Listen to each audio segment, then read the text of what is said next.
Good evening.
Is my microphone working? Yes, it is. All right, perfect. Either that or you're talking really, really loud.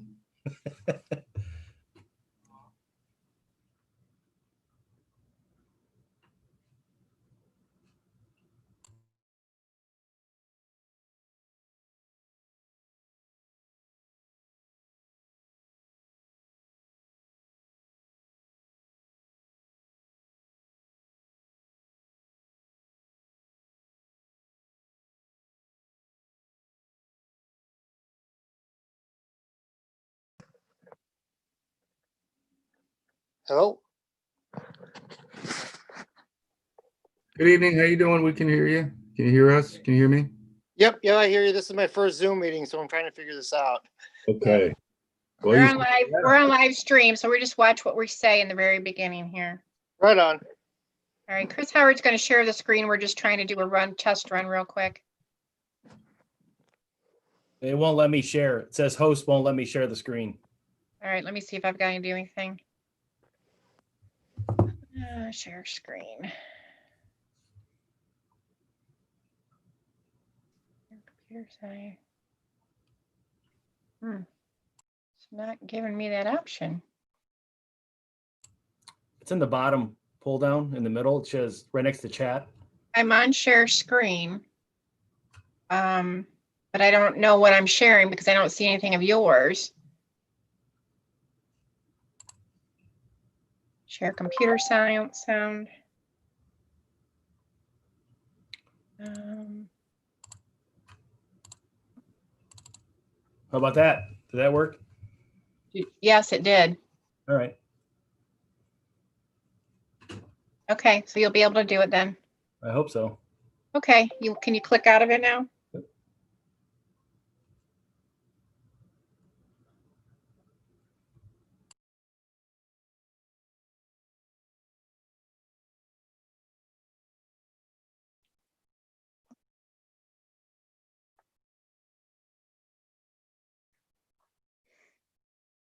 I think I need to rename myself. Oh, I'm already on there.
Hey Gwen, can you hear me? Yes. Okay, Steve, I don't see you. Oh, there you are. thank you. Uh-huh.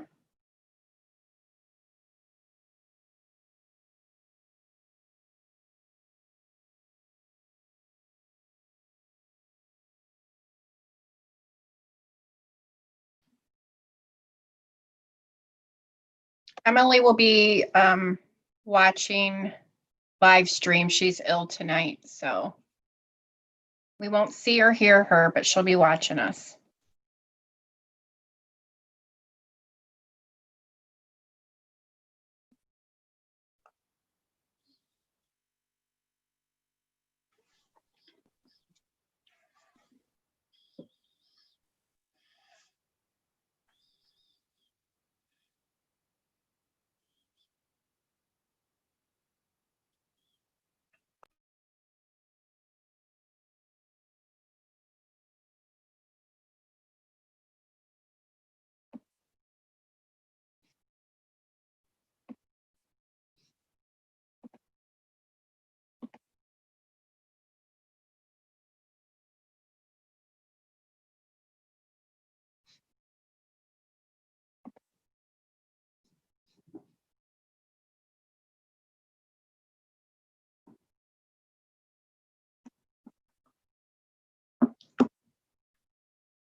If you get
Patrick Henry and Thomas Payne, I need you to identify yourselves, please, for security reasons.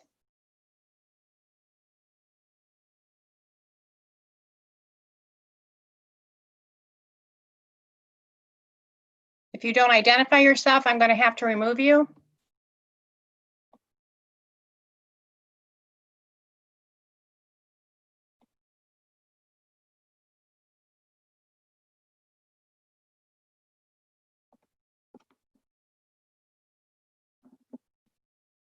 Thomas Payne.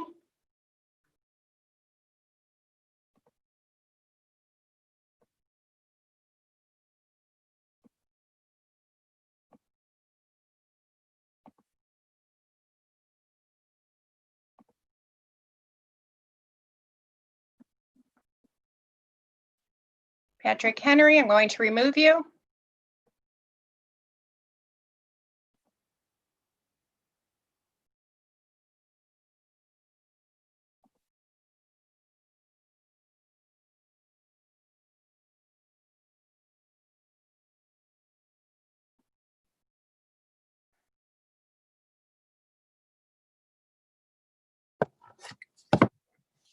Bart Barna, I need you to identify yourself, please. Hi there, my name is Bart Barna, 836 Gardner Road. Okay, thank you.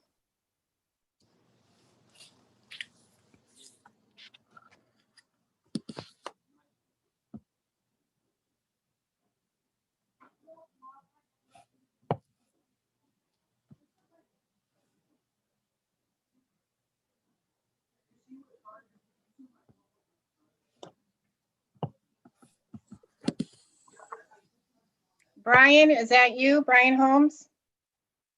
Yep. Okay, just want to make sure. Can you identify yourself with your last name, please? Change your name. We've got Me? we've got some security issues going on here tonight, so we need to be safe. Okay, I don't I don't really know. Go up in the corner of your screen where there's 3 dots and you can hit rename. I can actually probably do it for you. Hold on. Oh, there you are. I'll do it, Brian. Okay. Okay.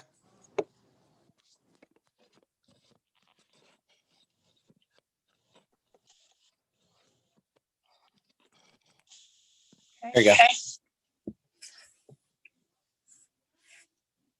go. Does anybody else see any people on there that we don't know? I don't see any. We just have Barb there. I don't know if Barb's last name. Barb, I'll change you. We'll just make it for so people know.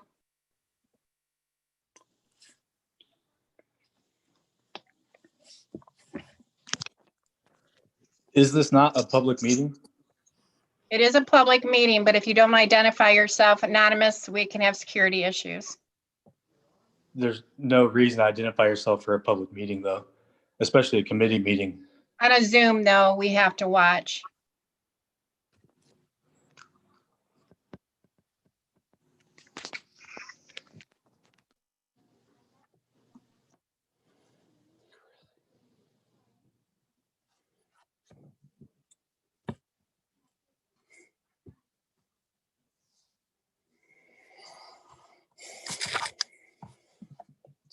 Okay, it's 6 o'clock. I think we can move ahead with health and safety, Brian.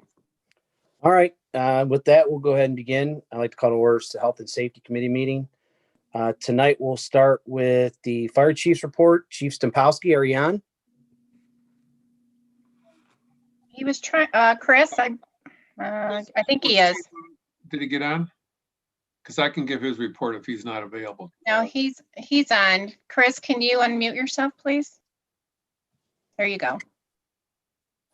Was he on? Okay, good. Yeah, I believe so. I've got a Chris on there. I imagine that's him. Chris, are you there?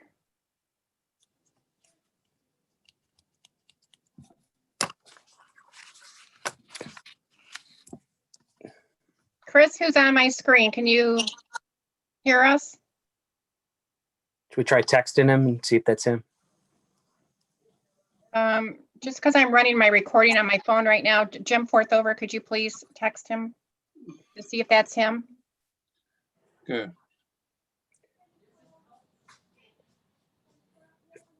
If not, I see we have the Captain Graham here tonight for I assume the police chief's report. So, Why don't you go ahead with him, Brian, while he's texting? okay. Captain Graham, would you like to do the police chief's report? Yes, Chief Hartung apologizes he couldn't be here tonight. He had a death in the family, so he sent me in his stead. Pretty short report. We did have 2 officers that come down with the COVID virus. One is already back. One should be back shortly. We did have the building and all of our cars fumed. So hopefully we headed off at the pass and there won't be any more. And the only other thing is the police department is up to date with the state collaborative. We received our certification last week, so we are certified with the standards of the state as of right now. That concludes my report, unless there's any other questions. Anybody, any questions for Captain Graham? I don't see anybody. All right. Well, thank you, sir. Thanks for filling in. And Councilman Holmes, yes. Chief Stumpowski is on, but he can't get his Okay. audio to work. So unless someone can coach him to successful audio-ness, I can give his report. He suggested that's okay. Yeah, that'll be fine. If you want to go ahead and give his report, that's Sure. fine. Chief, if at any time you can break through, take over. But the chief's report goes as follows. The fire department responses in October were 12. Total responses through October 31st are 152. There was not much participation in our open houses. They had tables outside with literature. Due to COVID, hose testing was scheduled for the first week in December. The Vermilion Fire Department applied for an AFG, that's Assistance to Firefighters Grant, for scuba replacement and using grant writer. I'm sorry, they applied for an SBA grant for using for scuba equipment replacement, and they used a grant writer. They're anticipating the new station to be completed. Rich Pontius estimates the first or second week in December. Rich Pontius, by the way, is with Margaret Construction. The first or second week of December. The fire department is currently pre-planning for the relocation. A better timeline will be available when they receive a confirmed completion date for the firehouse.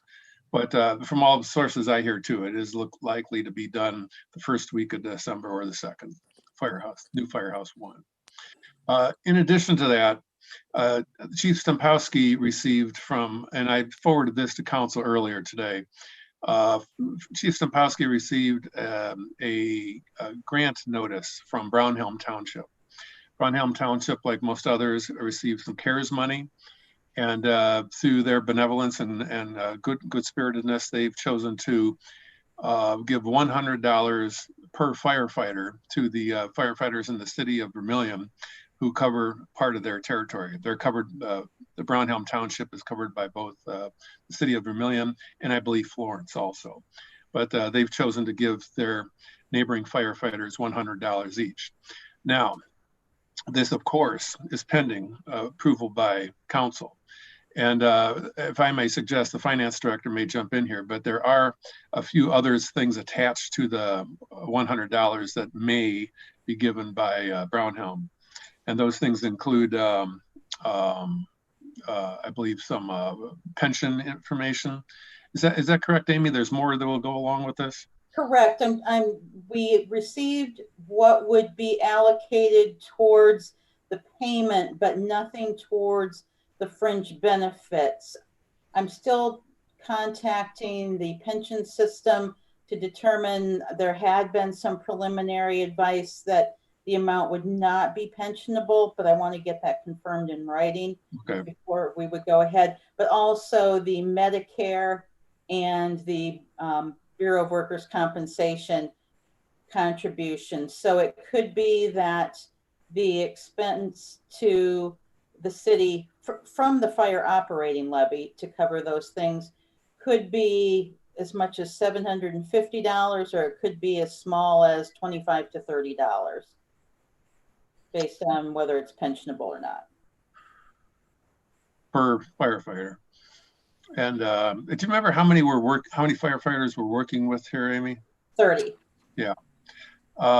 The chief also notes that Brown Helm's CARES Act money has gone toward other things that they've been receiving, such as sanitizing backpacks, touchless paper towel dispensers, other things that are CARES Act certifiable. But because this one pertains to an income, we thought that it'd be best to be brought in front of council for review and approval or not, based on the fact that it is a form of compensation. So that's why I sent that on Chief's behalf to the council members earlier today.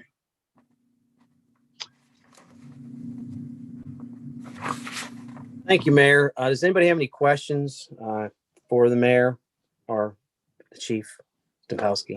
Barb, go ahead. So that means every firefighter gets it, whether they serve during this period or not? I mean, it just being a member of the fire department will get them a $100 bonus, basically. Barb, there is a provision in the ordinance that they have to have served between a certain period of dates, and I believe it was right around late March through late September. So I am not sure what council wants to do with this information.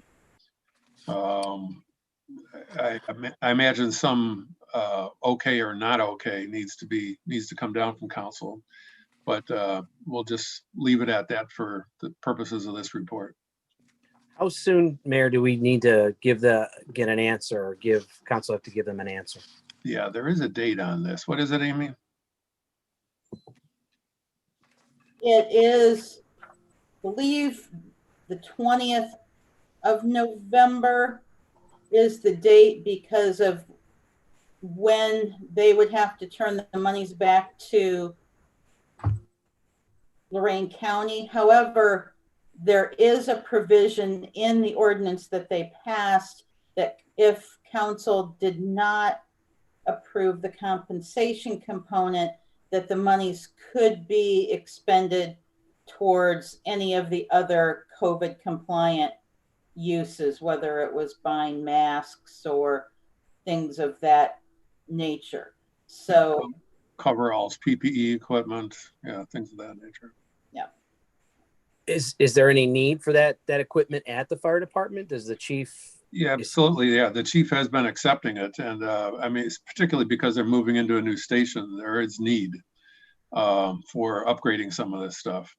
So, and you know, the chief has been keenly aware of what the CARES Act rules are about what can be used and can't be. So, yeah, it's not just being forced; it's being used.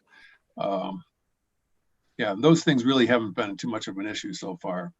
It's mostly this compensation issue that lit us up. Okay, so they have to have an answer by the 20th, and our next meeting is the 16th.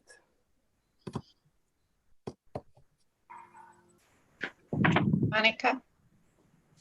Do we need to put a motion to put this on for the next meeting, or? I'll leave that up to you. I'd assume so, yes. Do it under new business on the council agenda.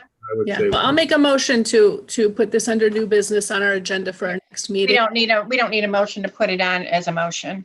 Oh, okay. I thought you said. No, I'll just put it on for a motion under new business for the next Okay, council. perfect. That's all I need to do. Perfect. Thank Okay. you. Okay, does anybody else have any other questions regarding this? They could ask the mayor, who then related to the chief. The chief is listening in. He just can't get his audio to work. Okay. I guess, you know, if we're going to discuss on the 16th, but I would like to have the chief there. If he could attend the meeting on the 16th, we'll be Zoom again. And if he had, you know, unless he's able to answer them now, I mean, equipment wise, what else could he, get as far as equipment? Tell you what, let me, versus- if I may, Councilman, let me see if I can't just call him and we'll do this like they do in the movies where they relay in or something. Yeah, put him on speaker, Mayor. Oh, I could do that. Hold your phone up to your speaker. Oh, this is nothing but sophisticated.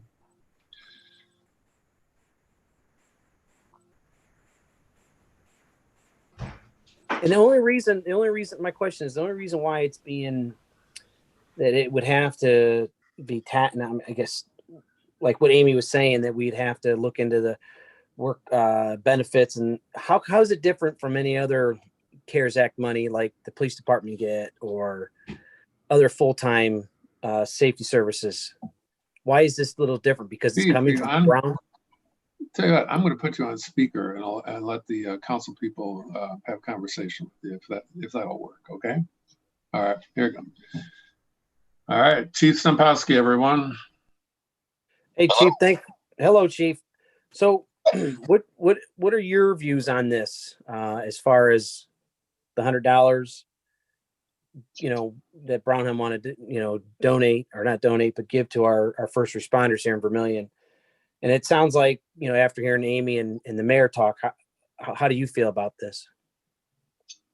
Well, I think it's great that they're thinking of them that way. And if that's the way they choose to spend those funds, I'm okay with it.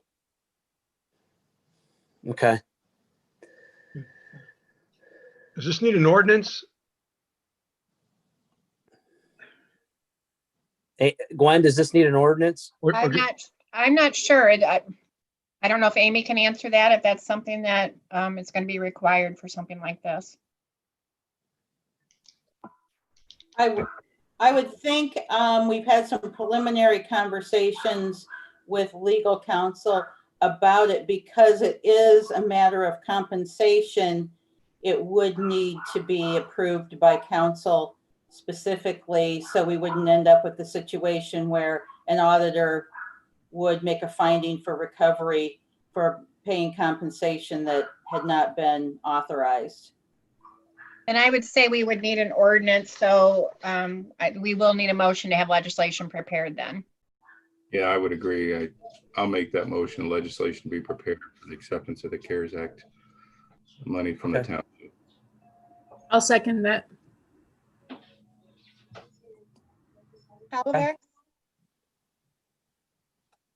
Olivax? Yes. Brady? Yes. Luca? Yes. Holmes? Yes. Stark? Yes. Aaron? Yes. Motion carried. I'll have that prepared for next week. Does anybody else have any questions for the fire chief? I do apologize for not being able to connect. I'm not sure what's going on. I'll get with IT and see if I can figure out a way that they can assist me for a future meeting. I just want to take the time and thank Brownham Township for the CARES Act funds for the items that we have been receiving as well, beyond the funds that they wanted to use for what they're calling the hazard pay. Yes. Chris Stempowski, if you can I have a chance this week, if you want, I can set up a trial Zoom with you to see if we can figure out what's going on. Yeah, that would be great. Okay, just get with me. Let me know what's good for you. That I have not normally used. The one in my office is down. Okay. All right. If there's no further questions, that concludes health and safety. Thank you. Okay, so legislative will come to order. We have 2 items on the agenda tonight. The first item is review of ordinance 2020-30 entitled Chapter 618 Animals. And I know I unfortunately wasn't able to be at the last meeting to hear the discussion, but I did read over the minutes. And we have been working on this ordinance for quite a while now. I did read over the latest latest ordinance that Gwen has drafted for us from all the conversations. And to me, it looks like a good ordinance. After all the work that we've done, it looks good. I know the law director had asked us to look at revising section 2, where it talks about, we put in a minor misdemeanor for the first offense, and then the subsequent offenses would be a misdemeanor in the 4th degree. And I think that looks good. I totally agree that a misdemeanor in the 4th degree would be a little much for a first offense on that. So is there any other conversation on this evening? Anybody have some comments on it? Frank? Go ahead. Thank you. I totally agree with the latest revision. Thank you. Frank, you're cut. Can anybody else hear Frank? Frank, can you repeat that? You cut out completely. Oh, I agree with the way it's the latest version right now. As far as I'm concerned, we should move forward with it. Anybody else? Homer, I see that you do want to speak. I'm going to let the council members speak first, and then I'll move on to the audience, okay? Anybody else on council have any statements they'd like to make on this? Okay, Homer, I guess you're on.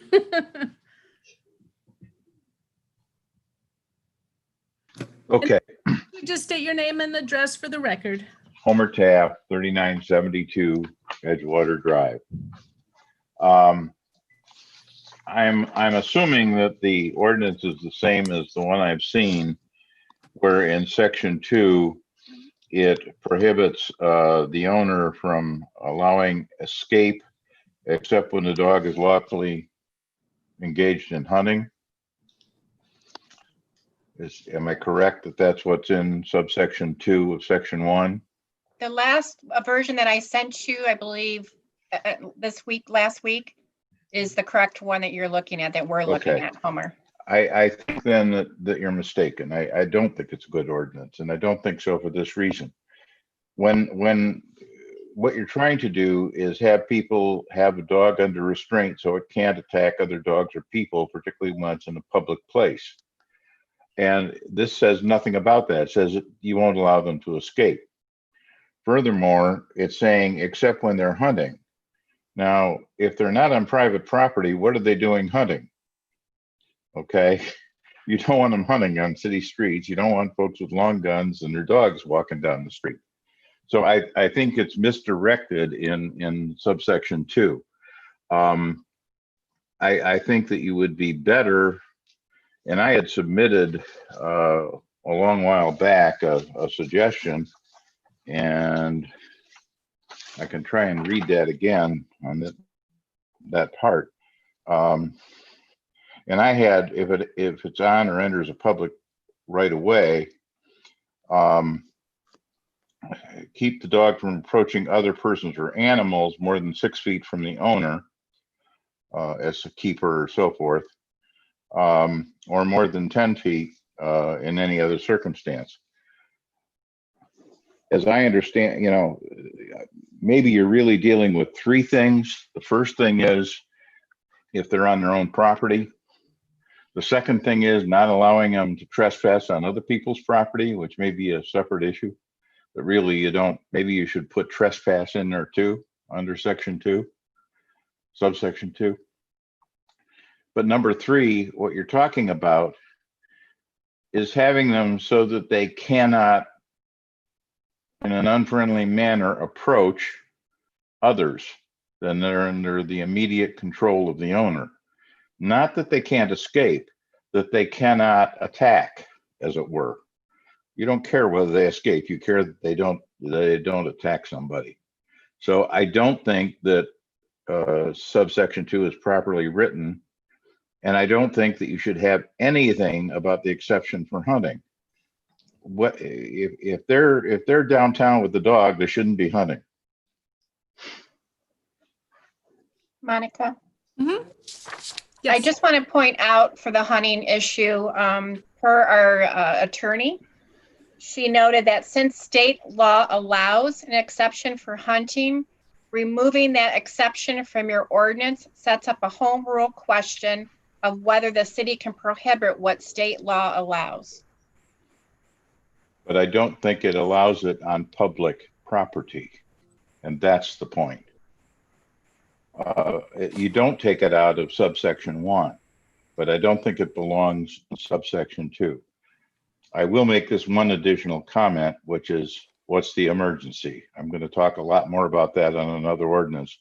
But quite frankly, you know, if something's been discussed this long, it can wait another 30 days in case people want to raise a ruckus about it. That's the right of the citizens, and I think we should respect that. Thank you. Thanks, Homer. Are there any other comments? Barb? It's just, I guess the wording has always been uncomfortable to me, so I don't know. I mean, I don't know how to word it better, but. Well, and I guess the good thing to remember on these ordinances, they can always be a work in progress. If we want to put something on our books and if we want to bring it up the week after we pass it and put something on the books to start looking at revising it, we can do that. They're always a work in progress. It's a moving and ever-changing document, our book of ordinances. So that's a good thing to remember. Just like we're looking at revising it currently. Go ahead, Steve. Yeah, I mean, I've looked at this a number of times. It's been kind of in the public discussion for quite a while. Really, the whole deal involves us having to not overstep what the state law is. I mean, we simply cannot do it. It would be an ordinance. It would be really invalid. Essentially, the terminology of not letting the dog escape is, the reality is it codifies an obligation that everybody has under the civil law, and that's to control your dog. A dog may escape and still cause problems even though it's not attacking somebody. So the reality is, you know, that's why I believe it's worded correctly. I agree with our lawyers that it goes right there with state law.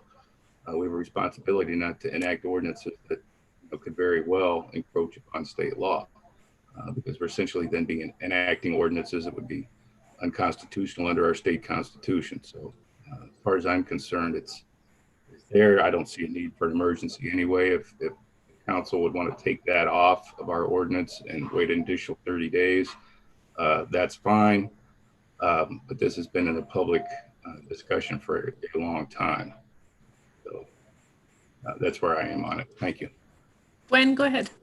Just for the emergency clause, we included in most of our ordinances. When we get to vote on an ordinance, you don't have to declare an emergency. It's there. So if we do declare it, the ordinance is good to go, but we can always scratch that clause out if we pass it and we don't adopt it by emergency. We can do that on any ordinance. It's just always put in the ordinance, but you don't have to choose to declare it by emergency. Okay, great. So this is on for our next meeting. I believe is it tabled currently, or is it on for a third reading at our next meeting? It is tabled, so you would have to make a motion to put it back on the agenda for a third reading if that's the desire. So Okay. moved. I would support that motion. Okay. Do we have a second? Second. Super. So we'll have that on for our third reading then at our Need meeting. to call the roll. Oh, sorry. Malovets, Yes. Brady, Yes. Luca, Yes. Holmes, Yes. Stark, Yes. Heron. Yes. Motion carried. I will put that back on for next week for a third reading. Great. Okay, and our second item on our legislative committee this evening is transient rentals, review of ordinance 2020-44. And let me find my notes here. So again, this is an ordinance that we have been working on for quite some time now. I was going back looking for some of my emails I got, and boy, I didn't realize quite how long we had been working on it because I had to go pretty far back on my emails. When I was out during the last meeting with my migraine, I know you had all discussed it. I did read the notes. It looked like you had discussed quite a bit about the the fees for the ordinance, but I wanted to take us back a little bit. I know Gwen had sent out some documents, a copy of the ordinance to you all with some highlights in it that I had talked to her about. So I'm just going to go through them. I don't know if it's best to go through them all and then have everybody comment afterwards. I'm kind of inclined to do it that way. I think we might maybe cover more ground that way. But I'm going to first refer to the first section that's highlighted in the copies that Gwen gave you, which is 873.01 under definitions. And as I was reading through this ordinance that we have drafted, it just hit my mind that it says in this, transient accommodations means every establishment kept, used, maintained, advertised, or held out to the public to be a place where sleeping accommodations are offered to guests in which 4 or less rooms are used for the accommodations of such guests, whether such rooms are one or several structures. So as I was reading that, I'm like, you know, I know there's homes in Vermilion that have more than 4 bedrooms. So I'm not sure why we have 4 bedrooms listed on here, because there might be homes that have 5 or 6 bedrooms that somebody wants to have. I have friends and family who have homes with more than 4 bedrooms, and they do not use them for Airbnb. So it's not that I'm trying to help them in a business, because they are not in an Airbnb business, but I'm just thinking, if we just take out that 4 or less and have it say accommodations are offered to guests in which rooms are used for the accommodation, or maybe we could put bedrooms are used for the accommodation. I don't know if that's what everybody will think about that. So should we go ahead and discuss that item now? If anybody has, Gwen, go ahead. Yes, I did bring this up with one of the subcommittee members as well. And he agreed that you should probably just leave out the number of rooms and leave it like how you just suggested. Yeah. Just offer to guests in which rooms are used for the accommodation of such guests. Okay, yeah. Does anybody else have any comments on that? I guess it's time for council. Go ahead. Were you calling on me, Monica? Yes. Yes. Yeah, I think that is a wise move, simply because we have to treat everybody in the city equally. You know, I mean, we don't want to narrow down to a smaller structure. Every structures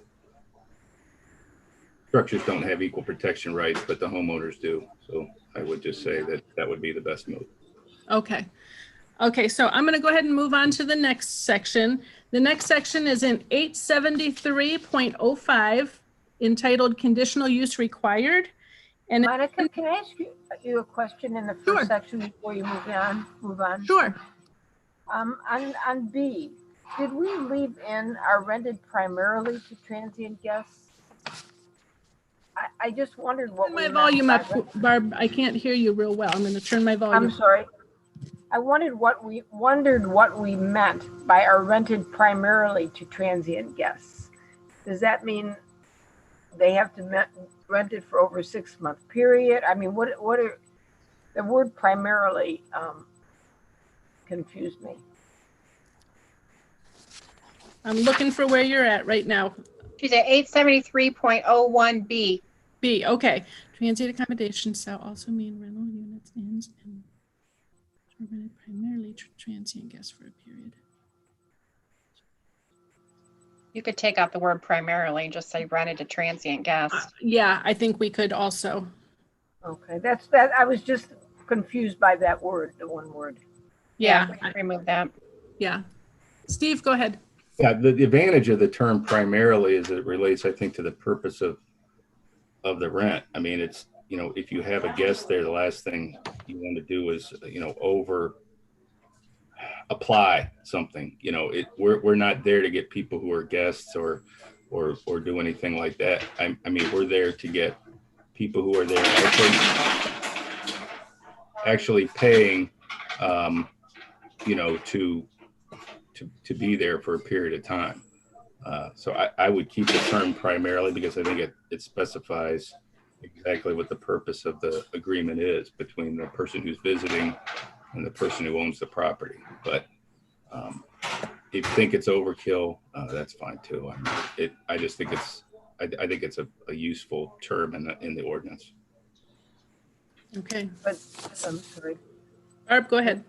Yeah, does that mean though, what is primarily means that you use it more for rental than you use it for anything else, right?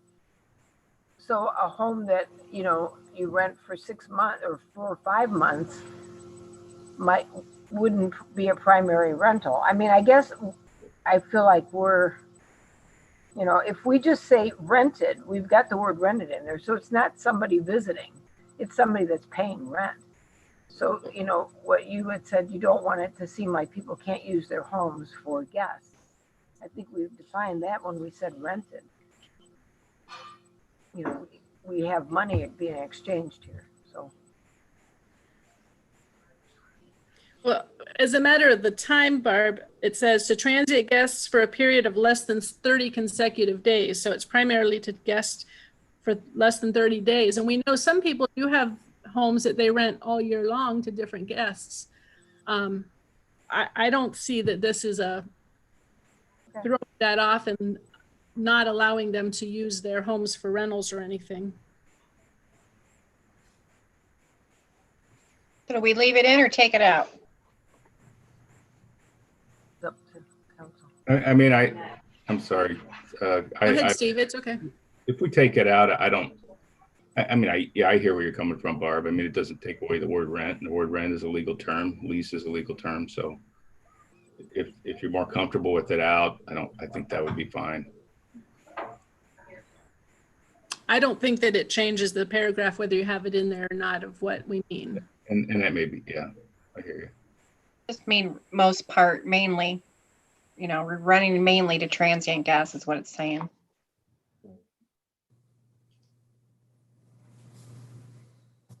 Okay. Does anybody want to make a motion to remove that? You don't need to make a motion. You just tell me. Oh, Because okay. this is pretty much, it's on a third reading, but this Okay. part is still kind of draft mode.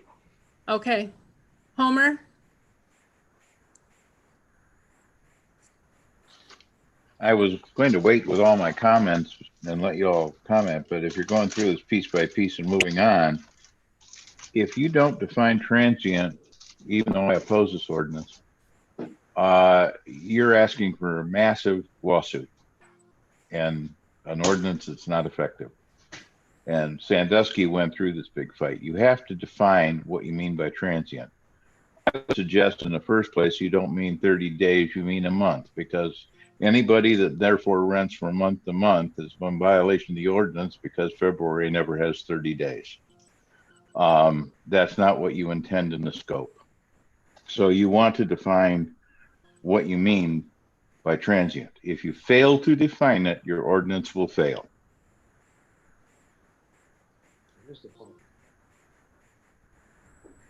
Thank you, Homer. Okay, well, let's go ahead and leave it in there for now, and we will, if we want to come back to that, we can come back to that. I've got it circled on my copy here.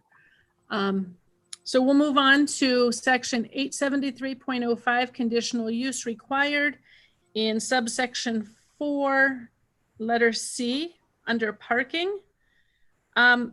My concern, and it was brought up to me also by a couple of other people, was when it says parking, 1 9x18 all-weather asphalt, concrete, or crushed stone parking space shall be provided for each 2 persons of occupancy or per bedroom.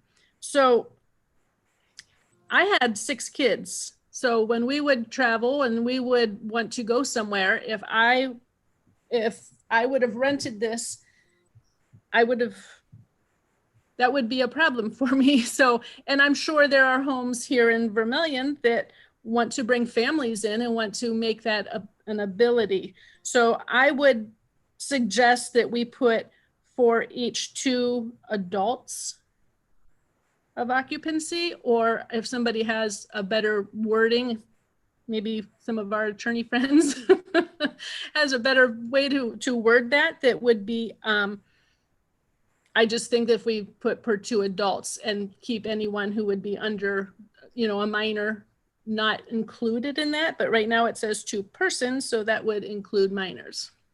Does anybody have any comments on that? Homer, again, I'm going to let council see if they have anything, and then I'll bring you on, okay? Steve, go ahead. Steve Herron first. A better word terminology would either be licensed drivers or licensed drivers who are 18 or over, or 21 over. I mean, you know, we want to have some control, but, you know, to accommodate, you know, several people who are driving in a family, as we have a family as well. But we don't need, you know, 7 cousins showing up for a big bash and driving their own cars. I mean, you have to have some limitations. So I would say maybe licensed drivers who are 18. Okay, great. Or 21. I don't know. I'm just throwing this out kind of to think about it, just to see what people think about balancing it out. Okay. Steve Hollivax, did you have something? Gwen, he had his hand up first. That's fine. Yeah, a couple of things is, you know, I guess first thing I wanted to discuss is the parking areas. We allow on-street parking. So if that resident doesn't have it, we allow it off, other than the wintertime that we have with the snow. 2 is the parking area. And Tony, you can correct me, or Chris, you can correct me, but they need to be a hard surface. The crushed stone is not a hard surface. Do we allow that? I mean, because unless it was before the ordinance, everybody should have a hard surface driveway or a parking area. Am I correct what I'm thinking, Tony? Steve, stone driveways are permitted in the RS zoning district, which is the special residence. Okay.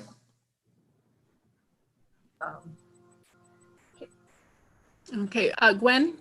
I just wanted to point out, I know Steve said licensed drivers, 18 years or maybe 21.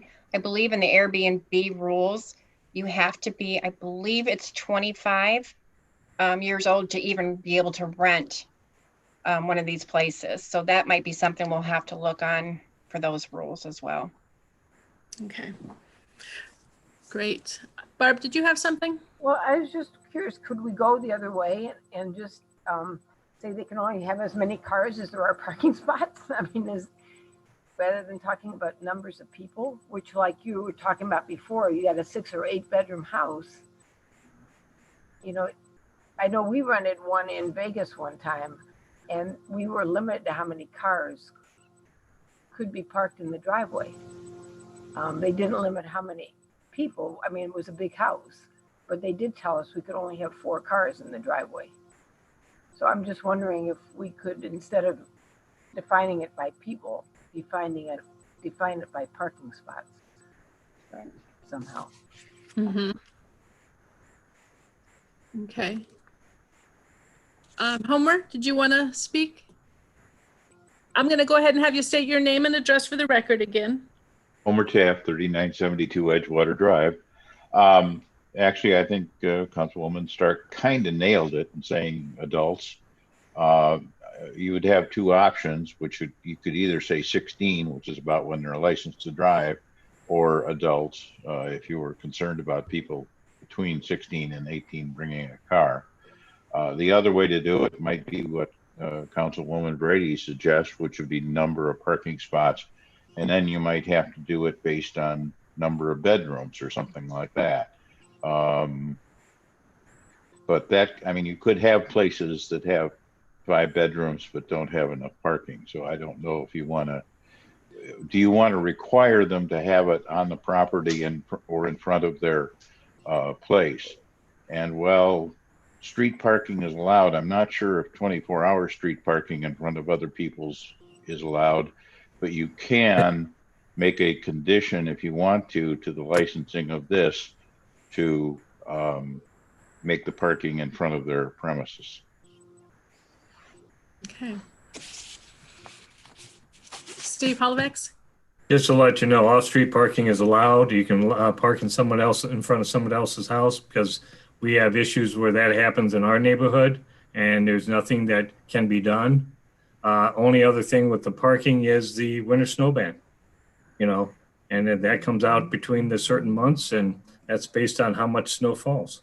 So, and Chief or Captain Graham, if I'm, correct me if I'm wrong. The only other thing with that is you're not allowed to park on a curbless street. Yeah. So that's something to keep in mind. Mhm. Like if somebody has a house in Wall or something, those aren't curb streets. That could become a problem. Okay. And again, individual rentals usually have their parking requirements established before you can even rent. They usually tell you how many parking spaces are available and where to park at. Okay. Well, and I know during the minutes that I read from the meeting that I missed, I know somebody had made a comment, I don't remember who it was, that this was only about one rental, that's what's causing us to put this on. And I can assure you that through the process of putting together this ordinance, I have taken many, many phone calls from our constituents across the city who have either have Airbnbs or deal with neighbors that are running Airbnbs, and they do have parking issues from a couple of the calls that I've taken. So we're definitely dealing with more than, this ordinance is being written for more than one house that's doing transient rentals currently. And definitely there is a huge issue with parking from what I've understood by a couple of the calls that I took. So how about if from some of these suggestions that we have tonight, let me put together something and I'll get it to Gwen for our meeting, and we can, or we'll get it together. She can mail it out and look over it before we take this off of being tabled for our next meeting. Does that work for this section? Sure. Yeah. Okay. Brian, go ahead. Yeah. Again, I know we're not recreating the wheel. What are other municipalities? How do they word it? How's it working? How's it working for them? And somehow we can't get it to work for us. What are we missing here? Yeah, I can tell you that we did model this very closely off of Huron's ordinance. Right. From a lot of the subcommittee looked at quite a few different ordinances, and we liked Huron's, and we've just been tweaking it, but we are tweaking it to death. Yeah. So I'm guessing that this wording here was probably pretty much taken from Huron's. I can't guarantee it was perfect from what Huron has, but pretty darn close. Monica, okay. I have Bart Barna has his hand raised, please. Okay, yes. Bart, you need to unmute, Bart.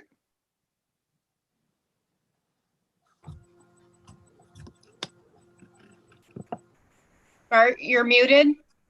There you go. Hi there, everyone. Can you guys all hear me? We sure can. Did you hear me from the beginning? Just okay. now. Gotcha. Yeah. So Bart Barna, 836 Gardner. Like Homer, I wanted to wait till the end, but since we're doing this issue by issue, I'll kind of just tackle the parking one. So I can't remember who it was. I think it was Monica said, when she goes on vacation, she goes with her kids. But I mean, I know when I go on vacation, I rent a lot of VRBOs, HomeAways.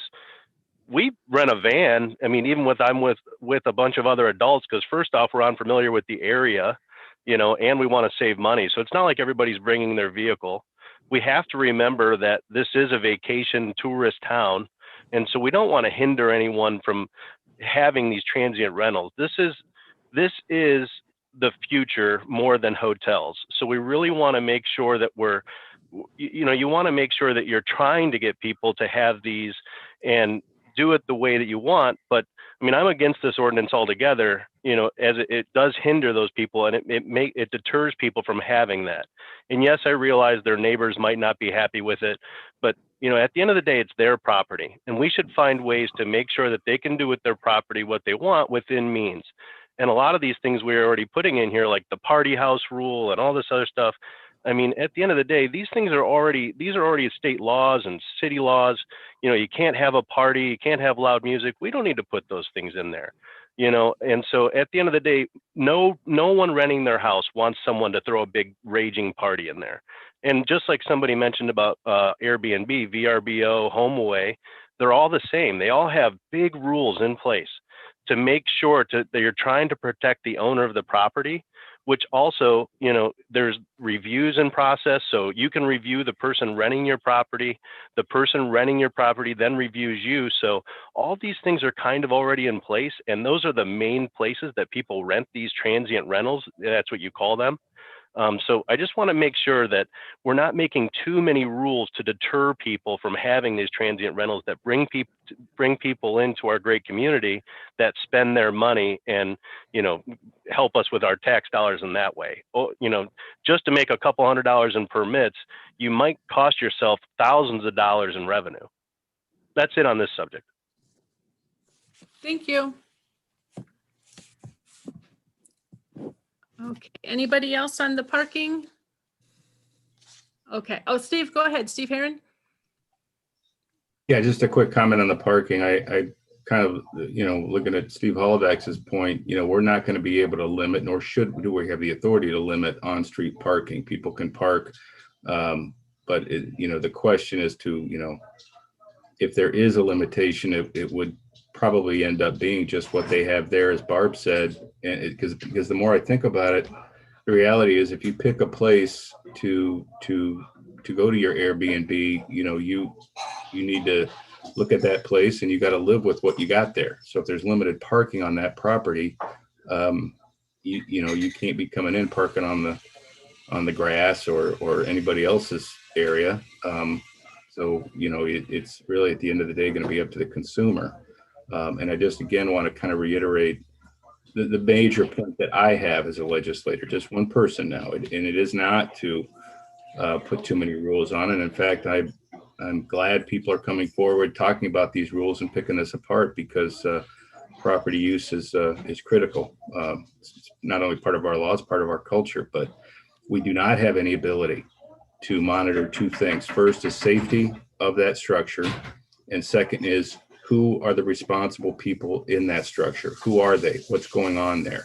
And that relates not to privacy issues as much as safety issues for people. We have an unfortunate underground of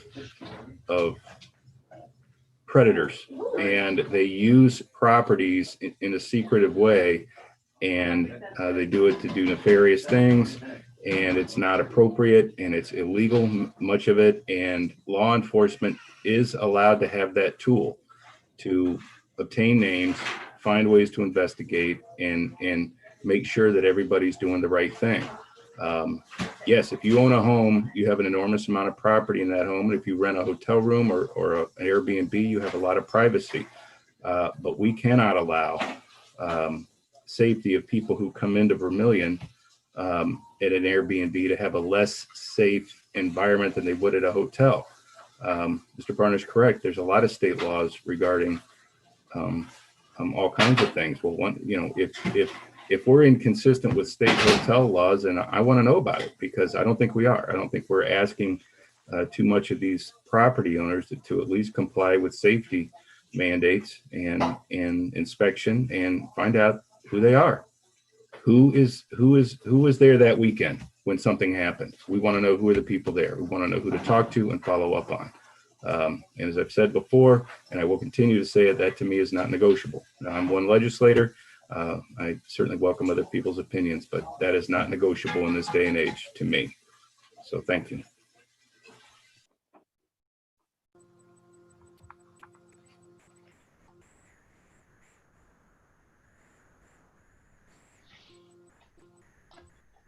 Monica, you're muted.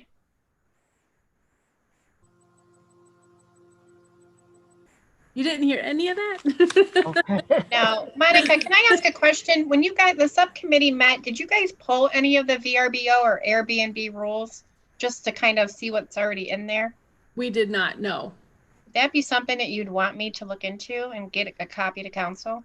Yeah, that would be wonderful. That would be great. So I'll work on this. Let me rework this parking a little bit from the conversation that we've had.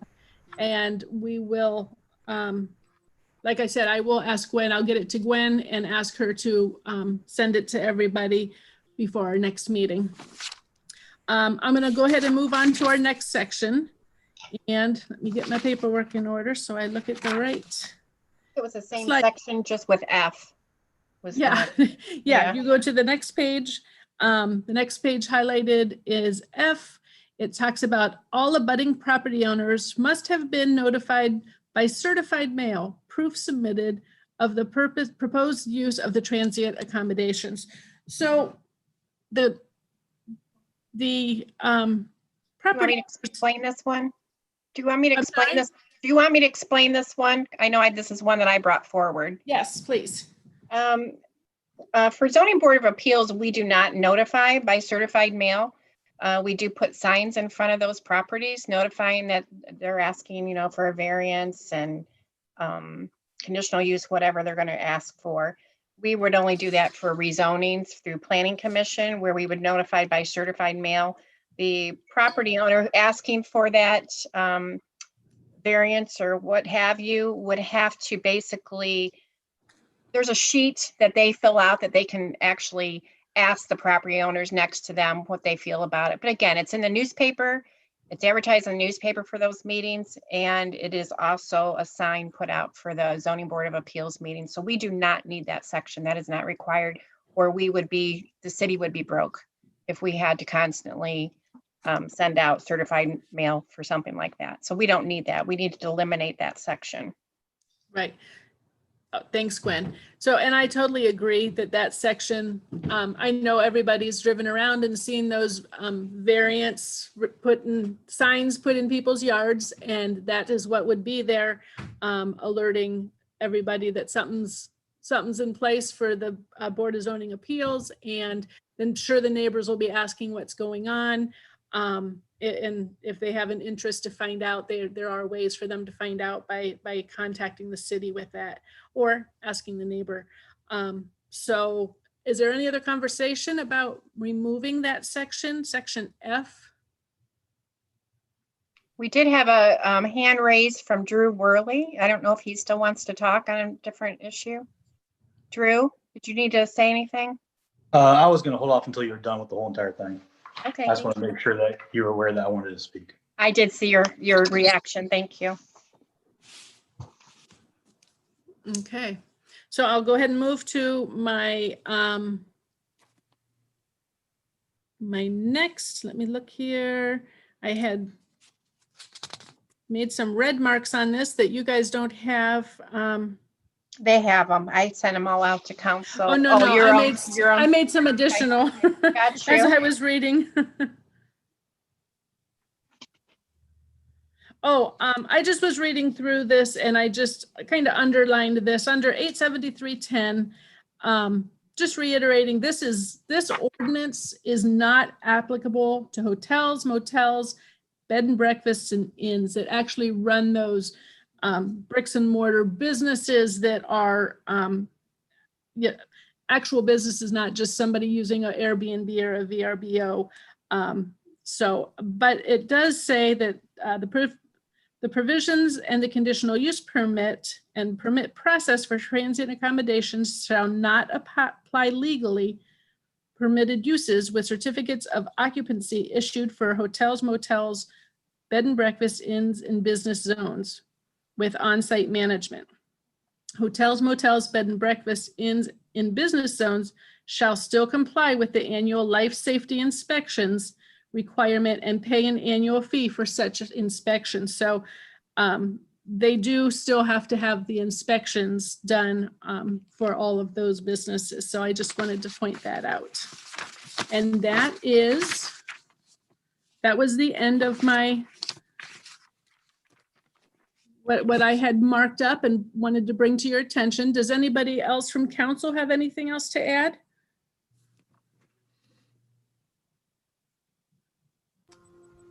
So we have Drew is first, then we have Homer, then we have Bart. We'll go in that order. Okay. All right. Well, first off, I'm a little surprised that at least one person was kicked out of the Zoom meeting. This is a public body holding an open meeting.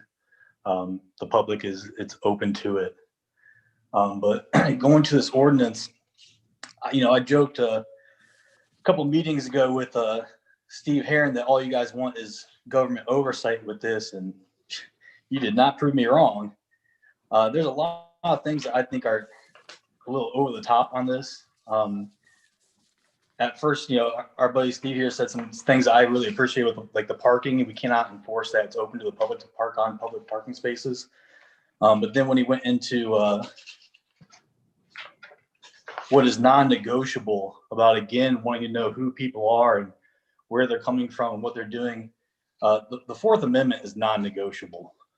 You have no right to that information, nor will this ordinance give you that. So again, I wish you guys would quit bringing that up. But you're trying to limit property value, or not property value, but property rights like crazy. With this, with what is it here? With how many people are allowed to be on the property, it's 2 people per bedroom. So if I have a 2-bedroom cottage that I'm renting out, the maximum occupancy that can be on that property is 4. So you couldn't be visiting, mom and dad somewhere, and they can't come over to visit you, your wife, and your 2 kids. Mom and dad can't come over for a sit down or a cookout. I think that's a little overreaching. But or if you're afraid that grandma and grandpa are going to turn it into a party house that you guys have on here.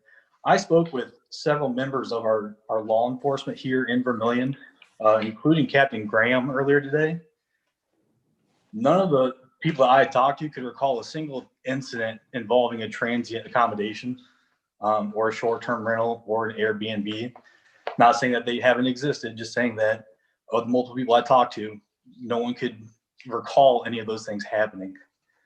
And that's the purpose of this. Up at the beginning of your ordinance, you talk about traffic congestion. I doubt that's done by Airbnbs. I'm curious when the last study on the traffic flow was done. I thought it was bad when you were upping the fee from $100. You moved up to $4. Now we're back down to $2. But then they have to go through the BZA as well, and that's another $100 unless I'm mistaken on that. Plus the cost of having to pay for certified mail to let your neighbors know. I think that's a little silly as well.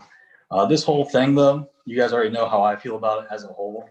But I was really surprised when I actually saw a copy of the proposed ordinance. And it's far, far greater overreaching than I ever could have imagined. I'm 100% against it. And I'm also 100% against limiting this public meeting as well. And that's all I have. Thank you, Mr. Worley. Homer, I think you were up next. Thank you. I'll take a deep breath. I have a fair amount to say. I am largely opposed to this ordinance, and if an ordinance like this is passed, I think it needs to have a great deal more work and thought than it's had, and I'll try and address that as well. But my first comment is, why is this an emergency? And with the greatest regard to the clerk of council, I'm going to say that it's generally not appropriate and improper, in my view, to make all the ordinances emergencies. But let's be clear, it takes 2/3 of council to make it an emergency.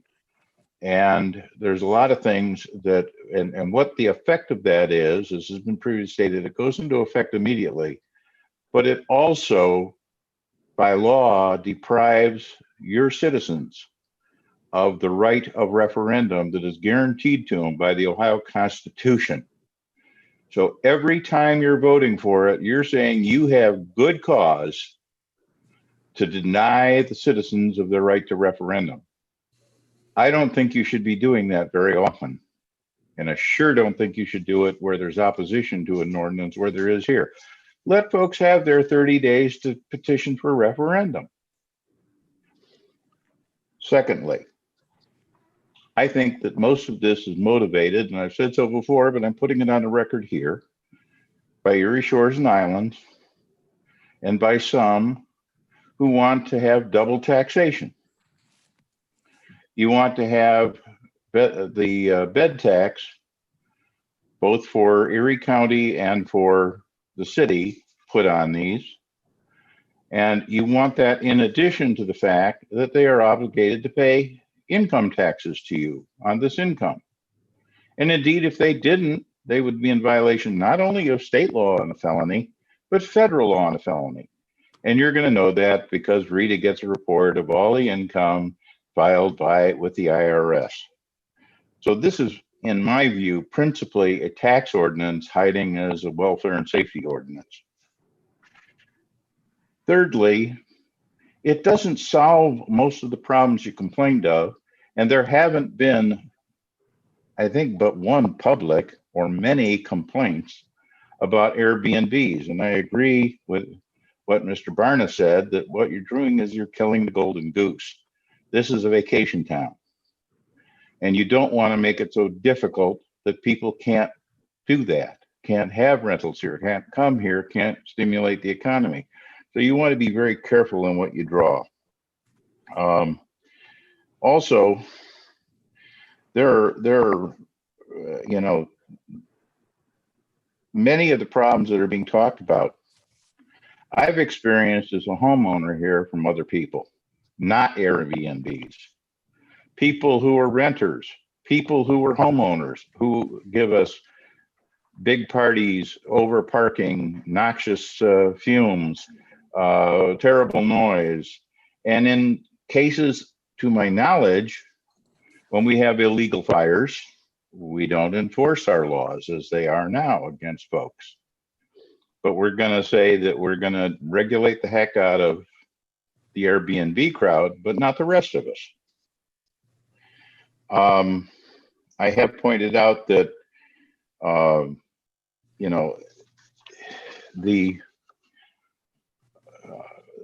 the 30-day thing really should be at least a month. I personally think it should be fewer than 8 days, but at least less than 28 days. I think it should be, if you're going to pass it, something that people do repetitively, not for 1 week out of every 52.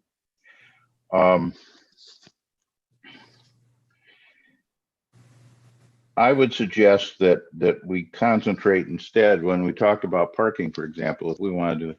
There are many communities that prohibit all parking on public streets between 2 and 5 in the morning. You can legally do that.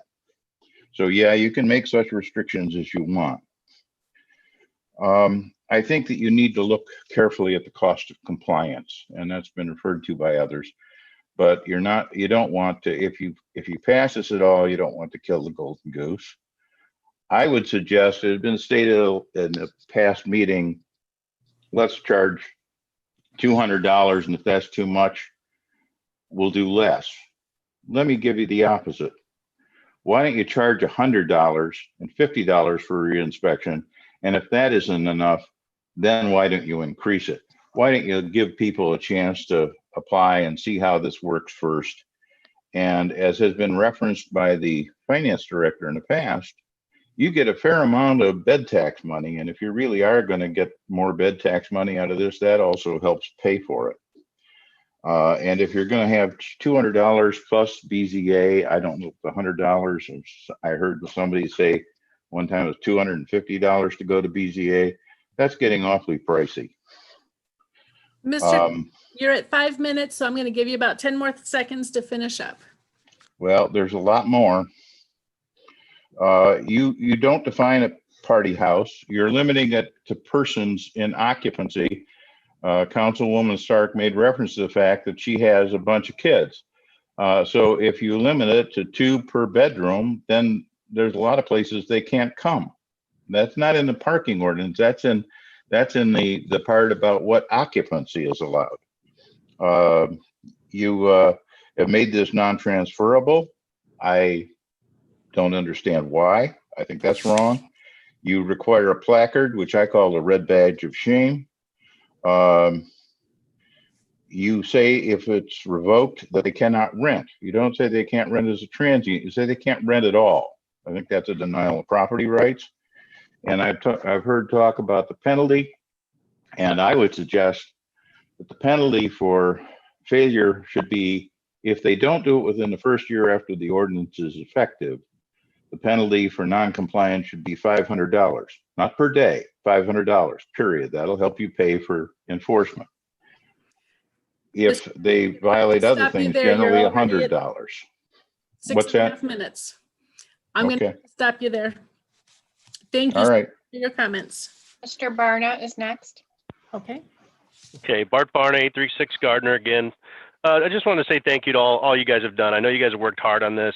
I know this is my first time coming to one of these meetings, and I apologize for not attending sooner. I kind of just found out about this, and so I wanted to make sure I was involved and kind of giving you some of my thoughts. And I ran this by a lot of my friends that both rent transient rentals and ones that just live in Vermilion. So this isn't just me speaking for me. This is me speaking for a lot of people. I'll make sure that they're all there when we go to vote, when you guys go to vote. But again, you know, it's a vacation tourist town. I want to make sure that when we're looking at a few things, I wanted to first talk about what Mr. Taft just mentioned, that let's make sure that emergency votes should be the exception, not the rule. I can't believe I heard that as a commonplace.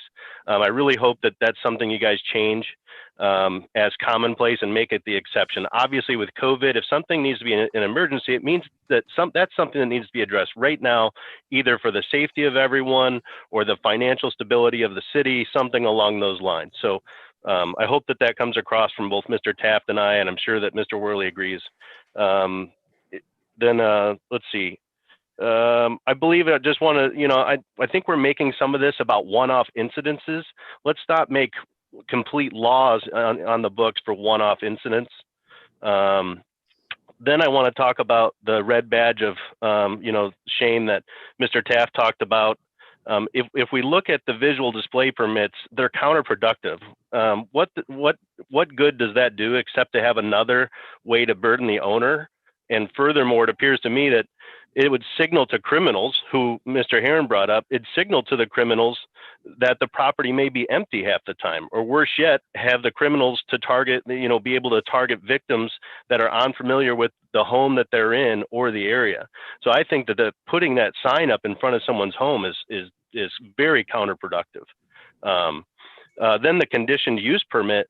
Now, I've been to a lot of zoning meetings in my time, and you know, I don't want to get into how I have seen things go one way or the other in instances that I think are the same just by who's the one applying for the permit. I'm not going to get into that. But this appears to be more government dictating how property owners are able to use their property. More fees are incurred by the owner with no guarantee of approval, even if all laws and guidelines are met. There's no guarantee there. You know, it's the choice of the board that day. So I strongly am against the condition use permit. I know I'm against the whole ordinance as it is, but I mean that the conditional use permit should definitely be thrown out. I mean, if you guys vote for this, you know, you should definitely put those things into place that you've already mentioned and work on those and word those correctly, but you shouldn't have to make the people jump through so many hoops. Make it so that you're getting what you're trying to get your point across, but don't make it so hard that, you know, that you're making them deter from doing what they want to do with their property. You know, the other thing is about the fees in general. I realize there's already a law on the books, but I still want to address it. Why do you need these fees? Has the city incurred big expenses that are warranted for such a fee? Have transient rentals made something go up? Is there some kind of expense that's in place, that's happened rather, that has made it so that we need these fees? Or is this just us finding an opportunity to get some extra money because we've got people making extra money on their property? I think that's all I got about for today.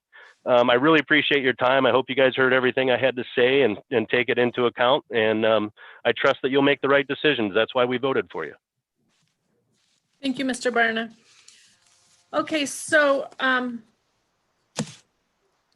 with this ordinance, I'm wondering if council, do you think we would benefit in having maybe a work session on this at one of our upcoming meetings to go over this a little more and table it for next, I think it's on for third reading at next meeting. And I'm thinking maybe we should table it and do a work session. I know some of the concerns that were raised, you know, when we're limiting people who are coming, we're limiting people who are sleeping there, not people who are coming to visit. So that's definitely a something that I thought. We just discussed that the city's not going to pay for certified mail, that we're going to just have the sign for the BZA is going to be sufficient. Erie Shores and Islands, they've had nothing to do with this whatsoever. I want to make that clear. Their name was brought up and I want to make it clear. We have not heard a thing from them about this. So they have not been involved with us making this ordinance whatsoever. That note of mine, I scribbled and I can't read what it says. So with a lot of these comments, I'm just thinking maybe we should go ahead and make a motion to table this for our next meeting and pull a work session. Steve Heron? Yeah, just I don't have any problem with the work session. I do want to kind of give what I would just describe as a reality check. First of all, the right of referendum has absolutely nothing to do with declaring an ordinance an emergency. We get this every couple of years. It seems like that the declaring an ordinance, declaring an emergency is simply something that allows the ordinance to go into effect within 30 days. Absolutely, under no circumstances, a person's right of referendum stopped by that. And it's a little bit odd when I hear, well, you just want to double tax us, but then you guys don't have the right or to have, you know, what's the cost of enforcement? That answers the question. That makes the argument stronger that we ought to simply have a reasonable fee put on a homeowner. I'm just not following that. However, the parking issue, the placard is, I don't think the placard's needed. And the conditional use permit argument discussion is very valid. And if we could, you know, I don't have a problem throwing that out. This ordinance has nothing to do with the Fourth Amendment.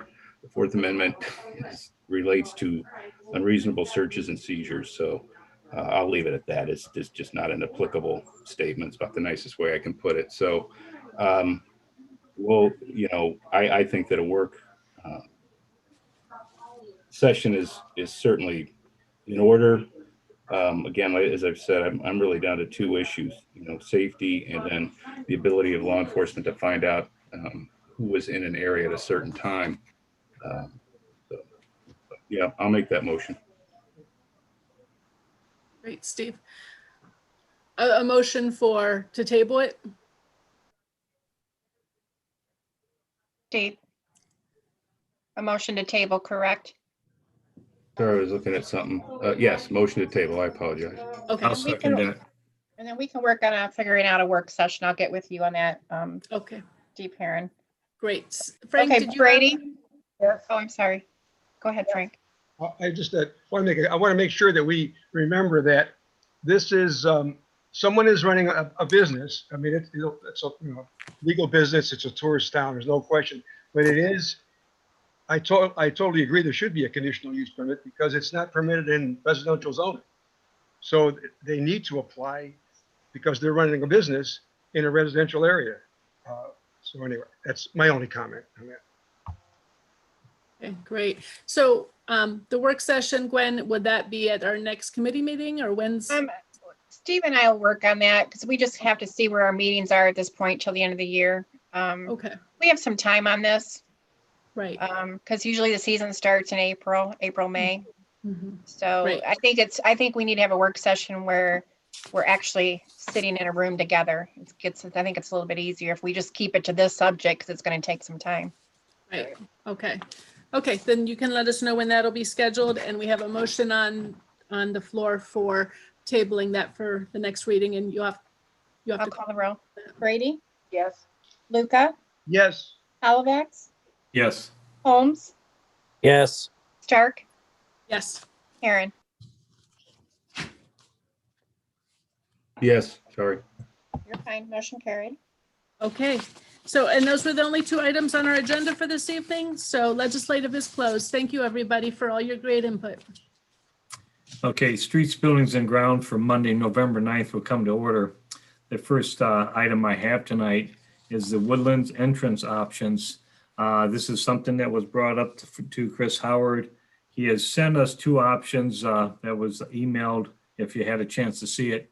At this time, I'll turn it over to Chris, and if you want to explain those two options. Thank you, Councilman Holvax.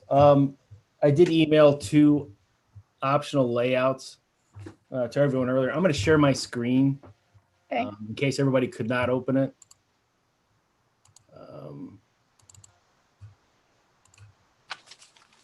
So this option for the Woodlands Drive Liberty Avenue intersection, can everybody see it? Yes. All right. We looked at the option. This is for a school bus coming into the intersection. Right now there's a stop sign on Woodlands and a stop sign on Liberty. So what we looked at is just widening it so it would work for a school bus. But I feel that a fire truck should control the intersection. So we did a layout just for a fire truck based on information provided from the chief. This kind of shows what the intersection would look like. There's widening within the right of way. There would have to be some utility pole relocation, but I think this best serves the intersection improvements. The sign will have to be moved. As you can see, there's a lot of paved shoulders so that there's enough room for the fire truck to make the turn. So Chris, when you say the sign has to be moved, what sign are you talking about? the Woodland sign. Okay, because we're looking at putting a new one in, so we'll have to know that before we move ahead with it. Right. Locating it. Right. So I haven't put cost estimates to it, but I just wanted to share it with council for everyone's request. It is an alternative. I think that would work at the intersection. Is there any questions for Chris? I see Brian's hand, and go ahead and help me out if there's somebody else. Brian? I'm having a hard time because he's sharing the screen. I'm gonna take it off. Yeah, there you go. Okay, there we go. Thank you. Just looking at the second option with the fire truck, are any of those properties going to be affected as they turn to the south and then back to the west? I mean, are they going to lose any frontage? No, technically that piece right where the sign is, that's all state of Ohio property. Okay, I'm talking on the south side of the road. No, it's within the right of way. Okay, because I know you got an empty lot, and then you got the Howell lot, and then you got more Castle past that. I was just because the question's going to come: am I going to lose frontage? So I just wanted to make clear that they would not be affected. Nope, all within the right of way. All right, thank you. Barb, I see your hand. Yeah, so Chris, are we deeming this a safety issue? Is that, I mean, do you feel that that corner is dangerous to our residents in and out? I think it is right now. I think there is concerns because you have vehicles that are to safely make that turn or slowing down. And as you're coming across the bridge, everybody's speeding up to go 45. So you think that they'll be able to make the turn faster? Is that the argument? No, they'll be able to make it safely. Because right now, if there's a car sitting trying to get onto Liberty, sometimes they block buses that try to come in. I guess there's been history of hitting rocks, landscaping rocks around the sign. Okay, anybody else from council have any questions? Monica. Monica?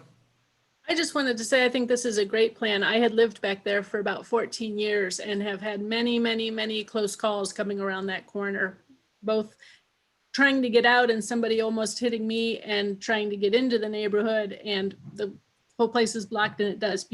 You're blocked, you're sitting out on Liberty trying to get in, and it's very it's a very dangerous intersection. So I'm really happy to see this. I don't live back there anymore, but I am happy to see that this is going on.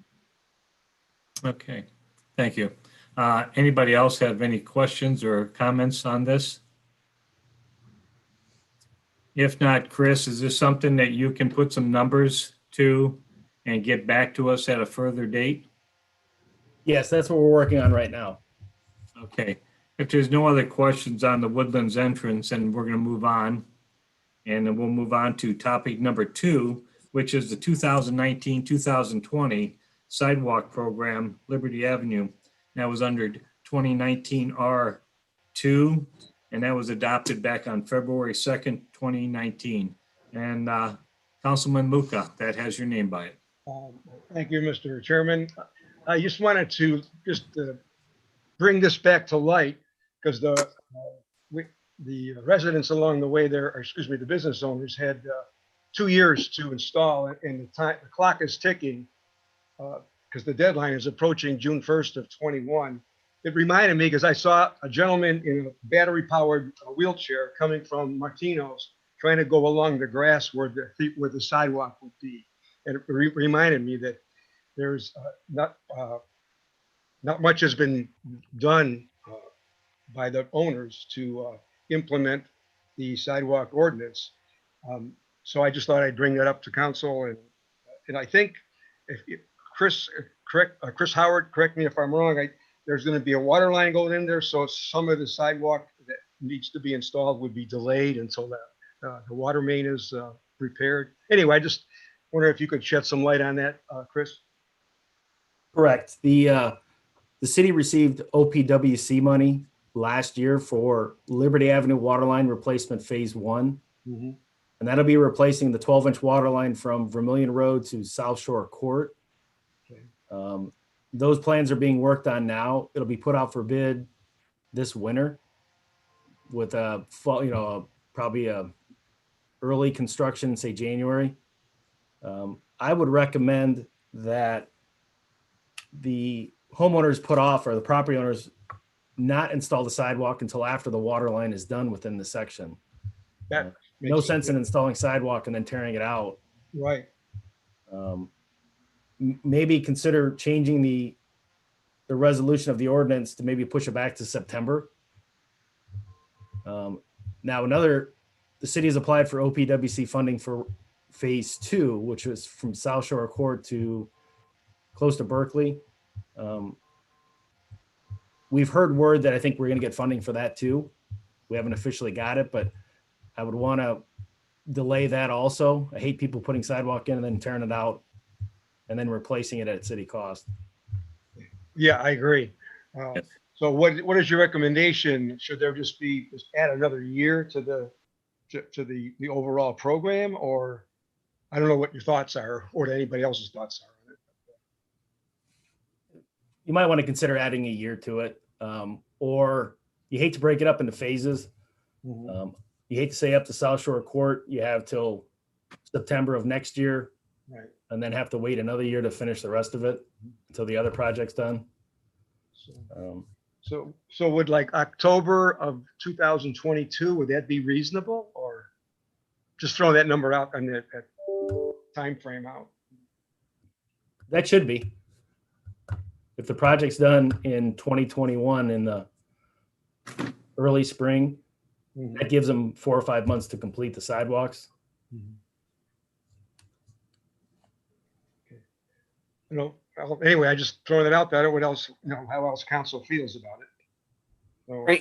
So, Frank, did you say, or did you push it back to 2022 or just later in 2021? I was thinking, well, Chris Howard said that, they're applying, they might get OPWC money for phase 2, which will bring it up to almost to Berkeley. So that would be another year, if I'm understanding Mr. Howard's comments. And then you would extend the whole program to October of 2022, which would cover the complete water line installation. I'll say that's obviously open for discussion. And I do agree with Mr. Howard. You probably don't want to break it up in phases. Maybe be cleaner just to have one date for the whole job. because nothing is, once the water line goes into, up to South Shore, nothing is stopping the owners, the property owners from Vermilion Road to South Shore from putting their sidewalk in. Anyway, it's a deadline. So once the water line's done, if they want to put their sidewalk in, they perfectly can. They don't have to wait till October of 2022. Anyway, so it's out for discussion. Any other discussion, comments by council members? I certainly think, it's wise to extend it, absolutely, at this point. So we just got to come up with a date. Then I'll make a recommendation that we amend 2019 R2 to extend the deadline to October of 2022 for the installation of sidewalks along Liberty Avenue. A second. Is there any questions from anybody? Just real quick, I want to make a note on two property owners. Linwood Park did install their sidewalk recently. We tried to talk them out of doing it. Obviously, they have a potential tenant and they wanted to get it in. I explained to them that unfortunately, it's going to get torn out, but now we have to replace it. And the other one was Northwest Bank. We tried to talk them out of it, but they said they wanted to do it this year.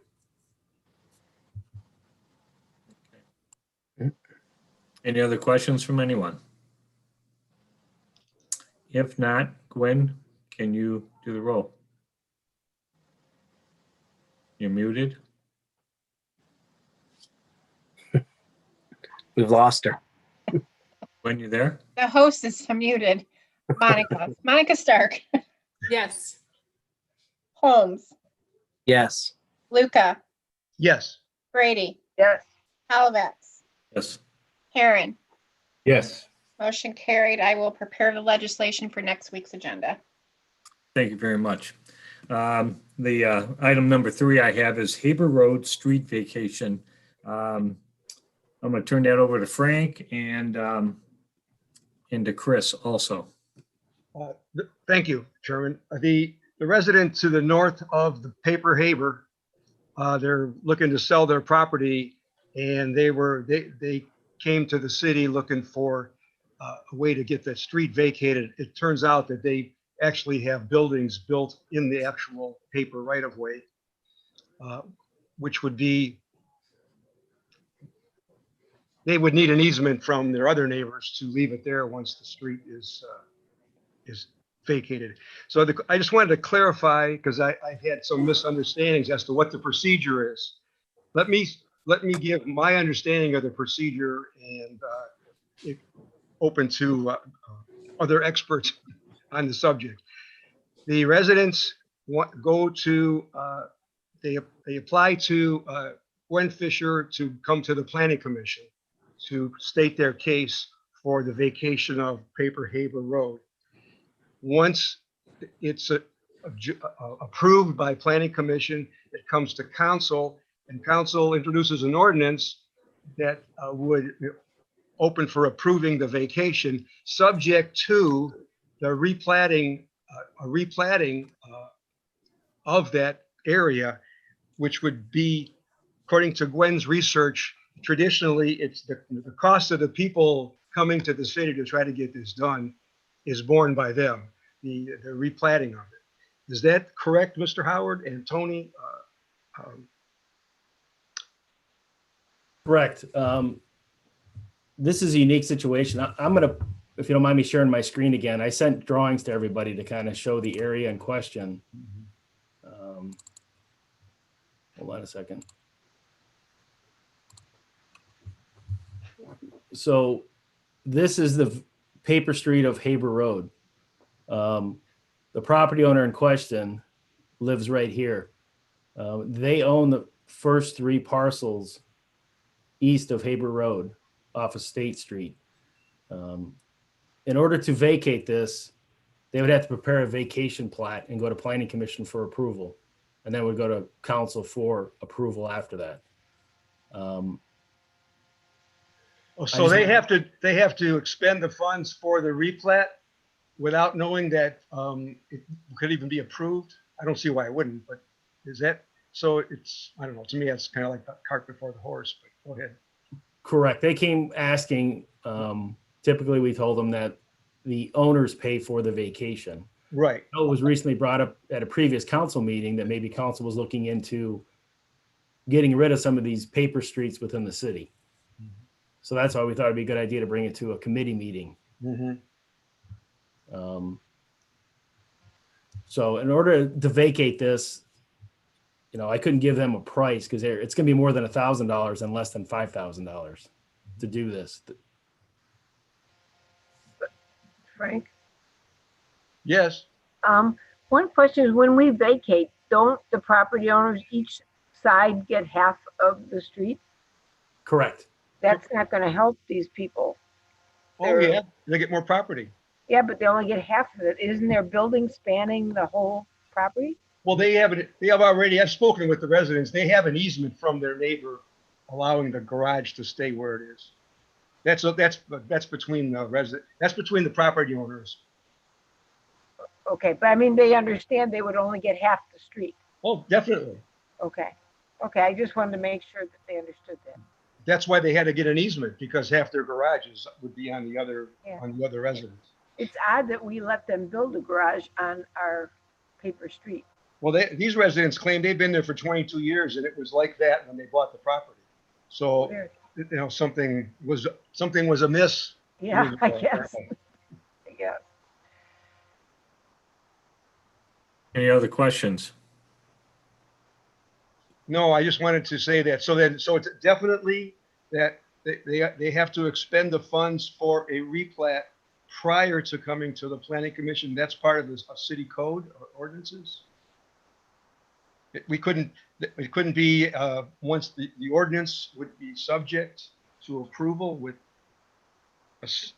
receiving the plat. I don't know. I'm just trying to see if there's a way that if it's approved, it's subject to them furnishing the replat to the city.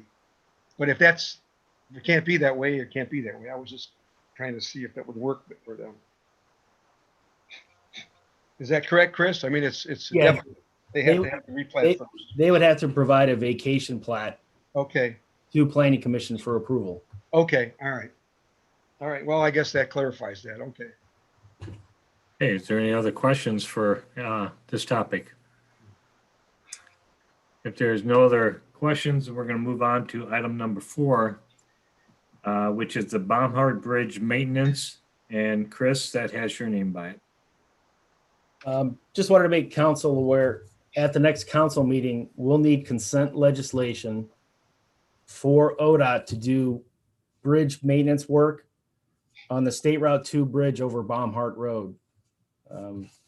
There is no cost to the city of Vermilion. This is just a typical consent agreement with ODOT.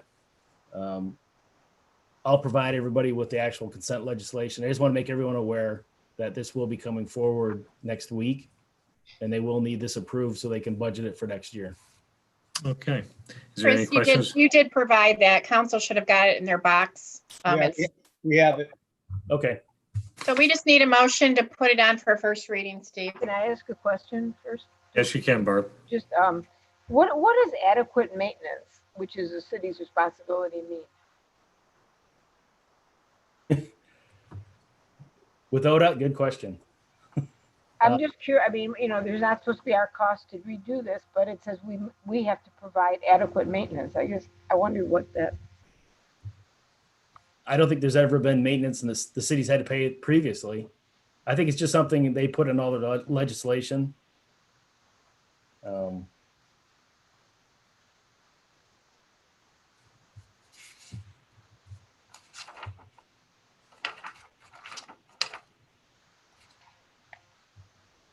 So do we need to make a motion, Gwen, to put this on, or Yes, please.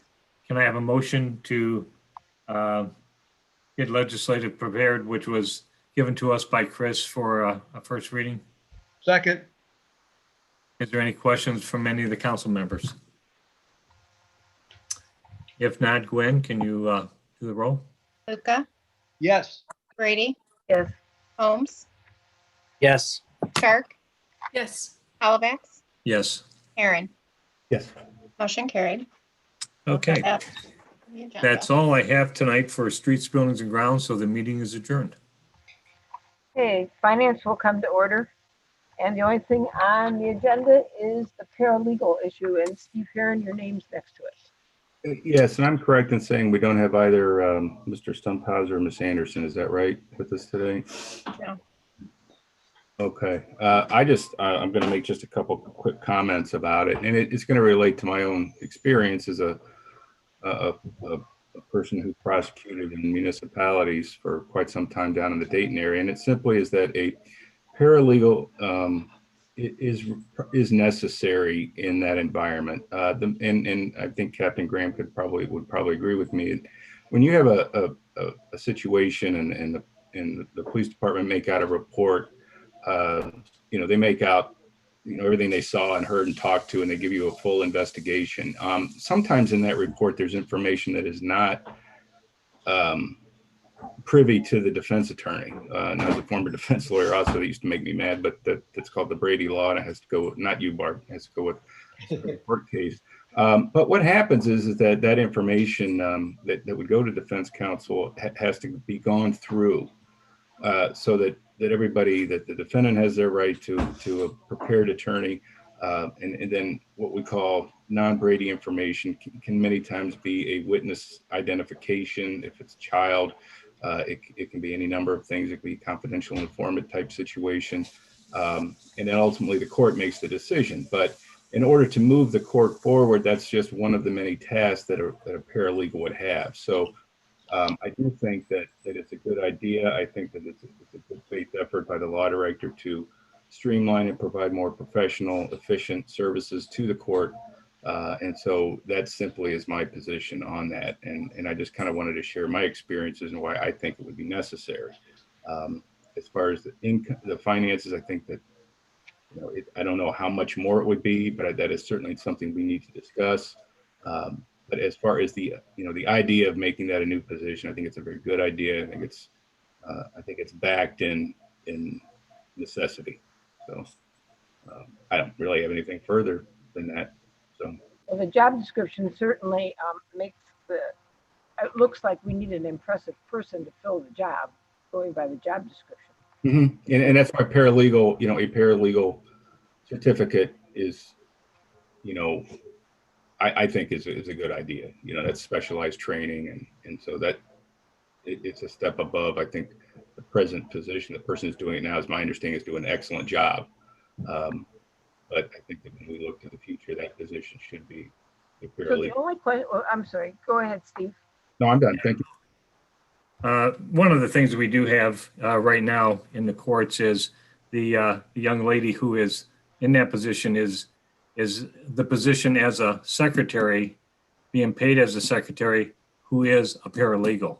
And what she does for the police department, and Captain Graham, you could probably attest to it, and what she does for the prosecutors is above and beyond what they're used to having in that position. If she stays there, if she moves up just into the courts, the next person that comes in should follow the same footsteps as she does, but be paid as a paralegal. And I have no problem with the ordinance because of the fact is how much work she does for both the police department and the courts itself for the prosecutors. So that's all I wanted to say. Thank you. I just had two questions. I don't understand the environmental factors note in this job description. It says exposure to intense and volatile environment incumbent in adversarial relationships consistent with criminal prosecutions. I think a lawyer wrote this. I don't have a clue what it means. And the other question I have is, I think someone other than the law director should be responsible for the compensation, for setting the compensation. Barb, can I respond real quickly? Sure can. The first one, it was probably some lawyers that lost their temper. To be quite honest with you, Brady discussions occur in every criminal prosecution when they're about to go to trial.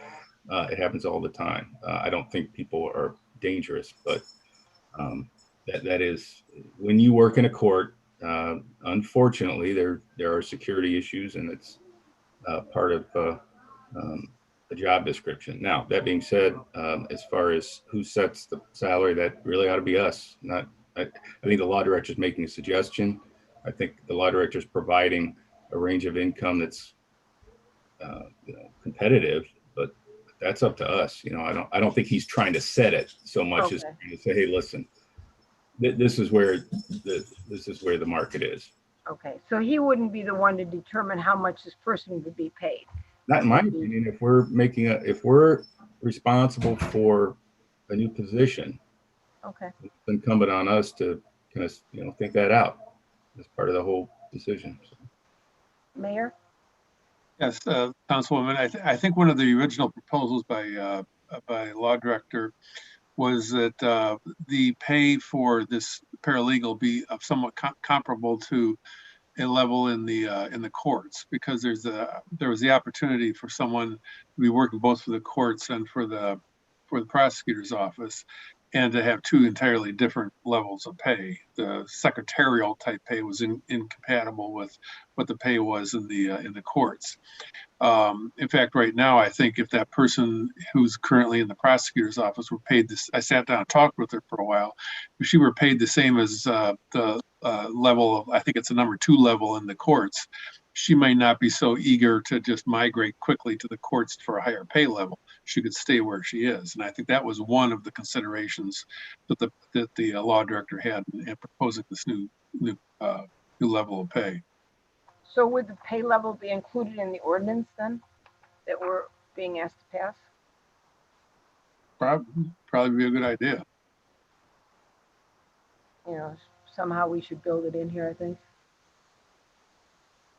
And Amy, I guess the next question is, I think you told us last time we're okay with this, with the amount of money. That wasn't that much, if I remember right.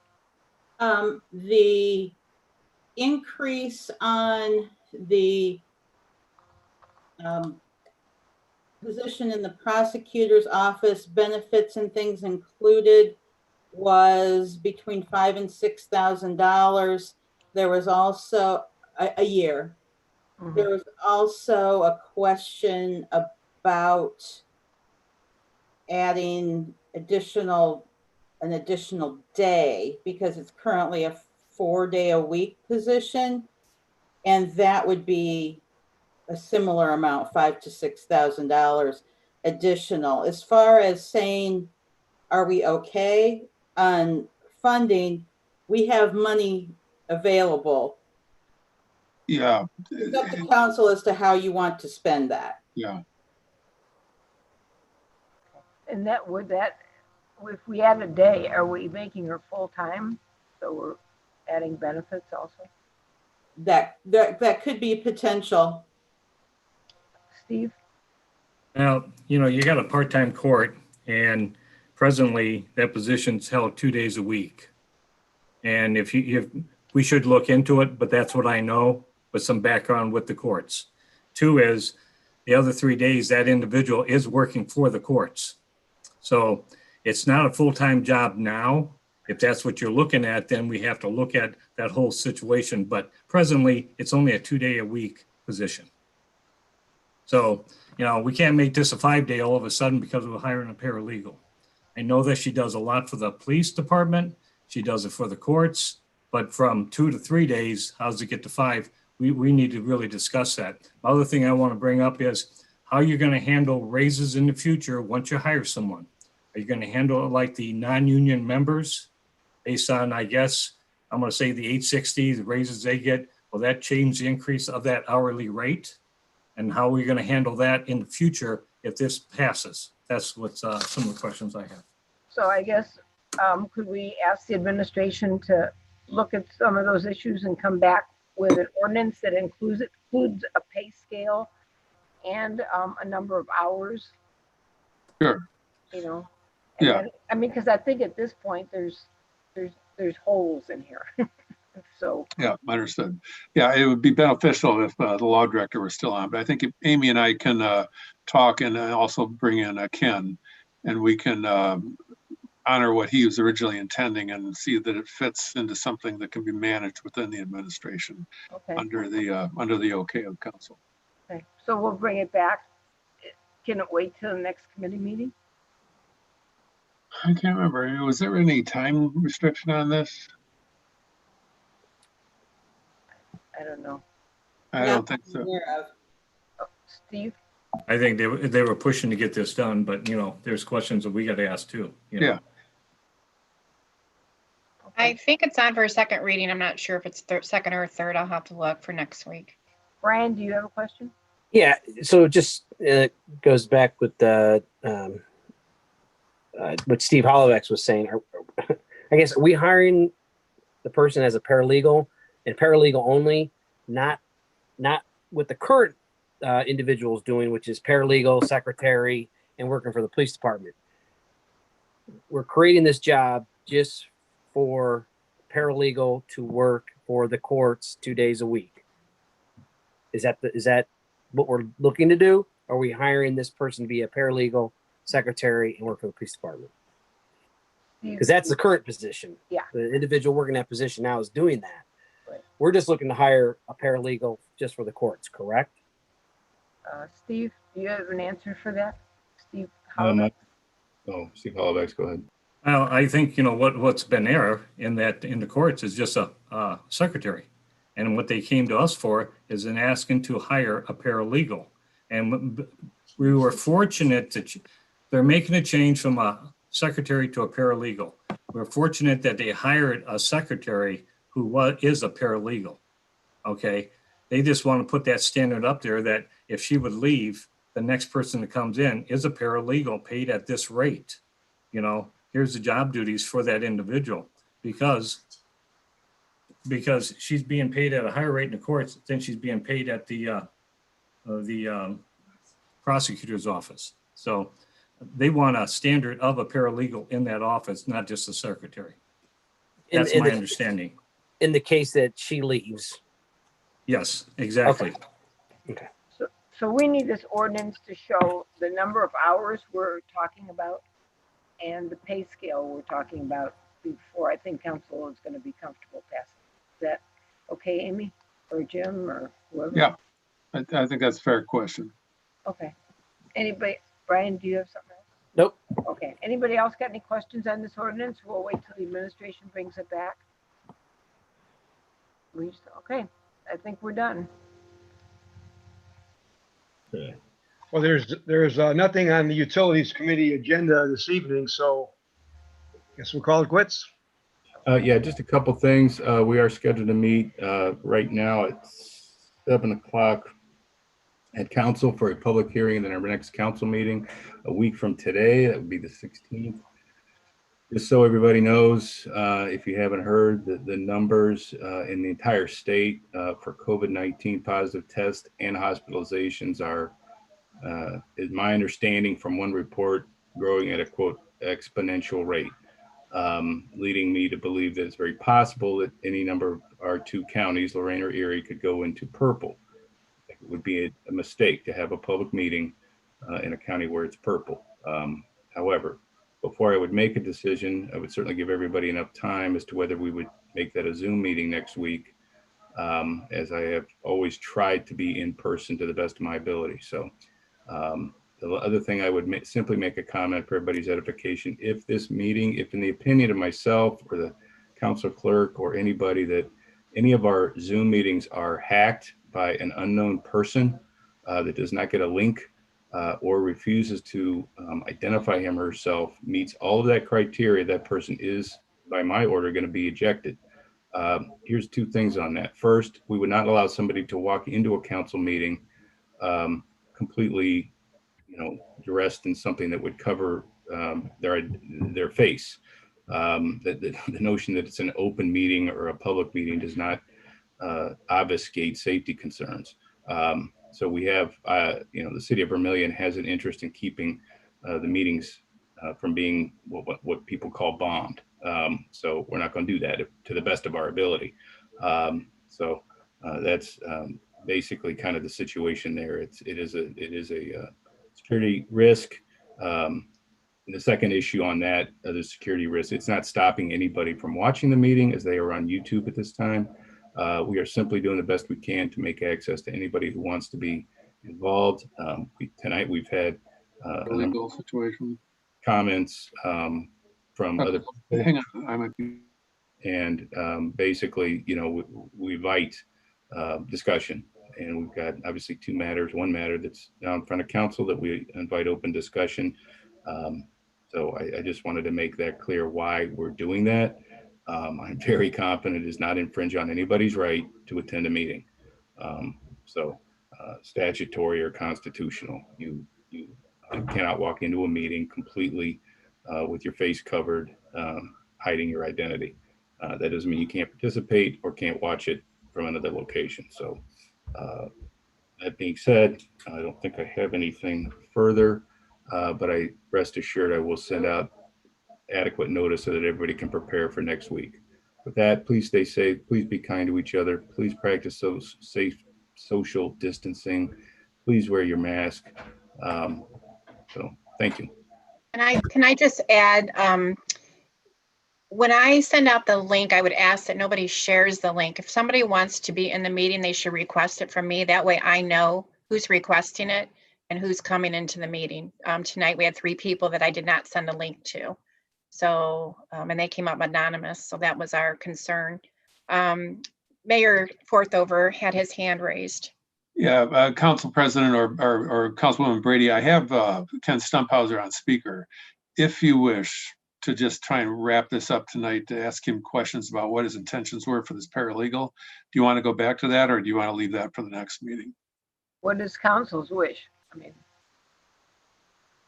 I'm okay with it if you want. You want to go back or you want to reconvene your meeting there then, Barb. Okay, we'll reconvene finance and hear what the law director has to say. Okay, Ken Stumphauser, there are some questions pertaining to the paralegal situation. How many days a week and some questions like that. Do you want to restate a couple of those, Barb, for Ken? Well, we weren't clear. Can you hear Ken? We weren't clear how many hours we were talking about. I know we talked at one point that there was a request to extend it a day. We wanted, whether we're talking full-time, part-time, how many hours are we talking about? And there's also a pay range. So we need to set at what scale in the city's pay ranks that we're going to put this person and what they're going to fall under as far as raises and that kind of thing. Benefits, I think. Benefits and all that. To the extent that I could hear you, this person's going to work 16 hours a week, which is Tuesdays and Thursdays, which is the days that the prosecutors are prosecuting cases in Vermilion Municipal Court. Okay. Okay, so it's part-time. There's no benefits. It's just compensation. And the significant difference with this position, it's probably comparable to your clerk of council who's a certified municipal clerk. In order to do this job, it's different than being what it's currently classified as a secretarial position, because the person that holds this position really has to interact not only with the court, they have to interact with the police department, they have to be able to assist in preparation of search warrants. In the criminal process, there's a methodology where the prosecutor's office is required to respond to discovery requests. By way of example, what supports the city's charges against an individual, etc. And in that capacity, the person can't simply be a secretarial person. Well, I think, Ken, I don't mean to interrupt you, but I don't think anybody with your job description, it certainly warrants the pay range that you have, but we still need to put it somewhere in, the city's ranges. We have to, right, Mayor? I mean, yeah, we do. So how many, what did you say, Ken, 2 days a week? Yes. 2 days a week. All right, okay. So do you want to sit down and Mayor with Ken and figure out which where this belongs in our pay scales? And We can do that. Ken, I hear you say that there would be no benefits with this? Well, other than the statutory benefits, I mean, working part-time, full-time, you still get PERS. Yeah, right. But of course, there's no hospitalization. The other 3 days a week, this particular person works for the clerk, for the judge. She works in the clerk of court's office. So, you know, as far as my perspective, she's not getting benefits from the city of Vermilion because she's a paralegal. Okay. okay, so how about the administration go back and just finalize some of these things, and if we need to, we could look at it when, you know, we're gonna have to do three readings, right? So it's gonna get us to the next committee meeting. Barb, there is a range in the job description, and since they fall under the law department, I think that's how we've run all of our other, with the prosecutor, we've done the range, or we've done a certain salary where it's set up through the law department. As far as being in our job description, it's already a range in there. So it's not built in. We kind of treat that a little bit separate than a regular city employees, from what I would assume with the law department. Okay. And it's do you know the range? Did you see the range in the description? Yes. Yes. It's 18 to 21.95. Yeah, and because it's a separate ordinance under the law department, I think that that is the way we've done it. Okay. So do we build into here how many hours then? Is it built into the ordinance? We could put it in the we could put it under the compensation part. We could say for a total of 16 hours, 2 days a week. They could add that. The law department can add that into the exhibit. Okay. All right. If you guys think that's enough, Monica? I just have a question. I guess I'm a little confused. So she works 2 days a week. She'll work as a paralegal, and the other 3 days a week she works for the law department. So is her 5 days a week income coming from the city of Vermilion then? No. She works 2 weeks in the prosecutor's office. She works 3 weeks in the clerk of court's office. 3 days. All of those are paid from the general fund of the city of Vermilion. That's the source of the funds, general fund budget. So it's like having 2 jobs within the city. She has 2 different jobs, but they're all for the city? Correct. But then she would qualify for full-time benefits. So that does make her right. eligible for benefits if she works for 30 hours a week for the city of Vermilion. Right. Correct. So she would be eligible if she chooses to take them. And those would be divided up probably between the departments, the amount of funds that would come out to pay for the benefits, or is that a separate fund? Is she getting benefits now? That's HIPAA protected information. Oh, I'm sorry. Okay. Well, we're just trying to look at the cost of the job.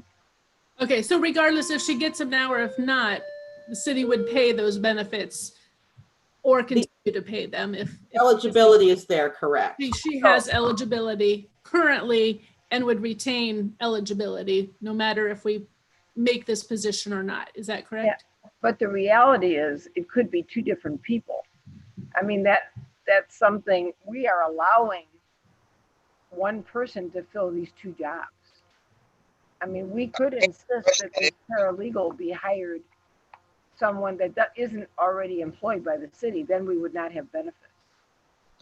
Yeah, that's exactly right. Because my understanding is within 12 months or thereabouts, and I don't know the specific time, the current person that holds this position is going to work for the clerk of court's office full time.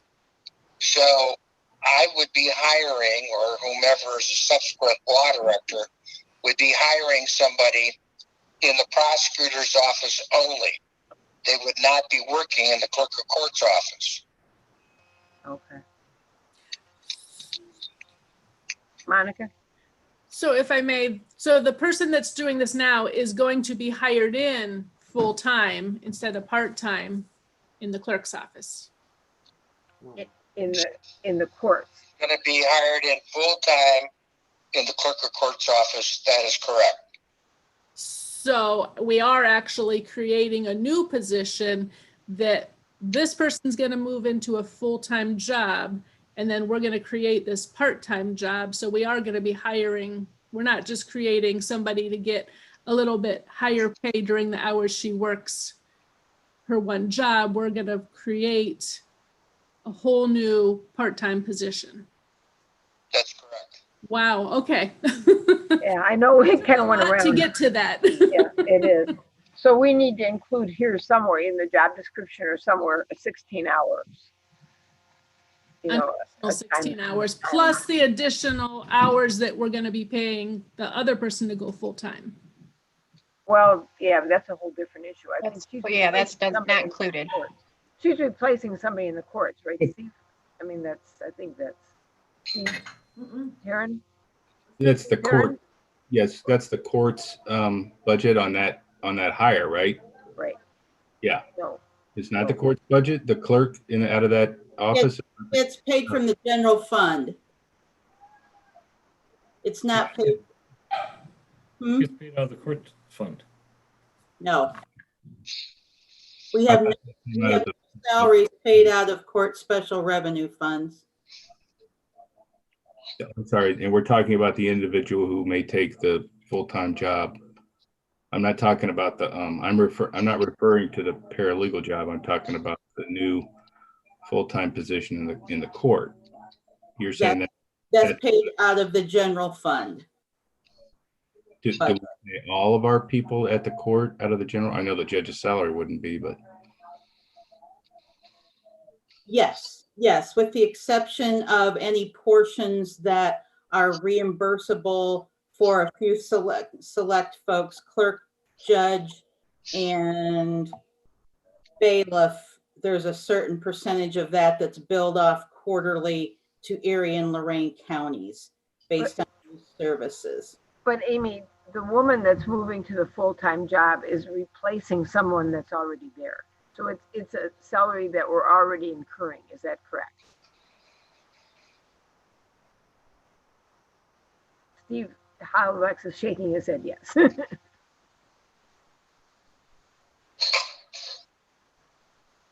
Steve, go ahead, Steve. You had a retirement in the courts, correct? Tammy retired, correct?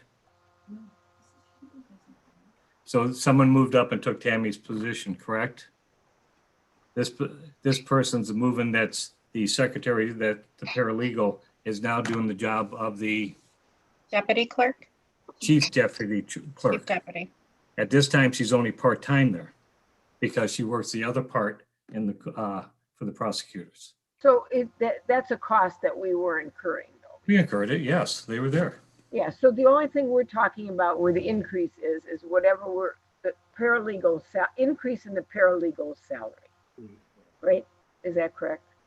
So we want to put in here somewhere, it's a 16-hour-a-week job, right? With a pay range of whatever, and that's what we need in the job description. We have the pay range already in there. Yeah, right, but we need the 16. Yes, Steve? And it's just making sure that in the future, that when this person is replaced, that we have a paralegal that's doing the same things that she's doing under the conditions of hired under a secretary. So right. It's a plus for our courts, our prosecutors in the city of Vermilion. Right. Okay. Anybody else have any questions? Do we need to make a motion to move this on with no? No, it's on for the next reading. We just need the law department to amend their exhibit to include the 16 hours. Okay. Okay. All right. So we're done again. Anybody got anything, or are we just going away? Have a great week. All right. That's it, Ken. Okay. All right. Appreciate it. Thanks. Thanks. Bye. Bye. Everybody done? Yeah. Okay, everybody leave the meeting, please. Bye-bye. Thank you. Steve. nicely to leave. Take it away.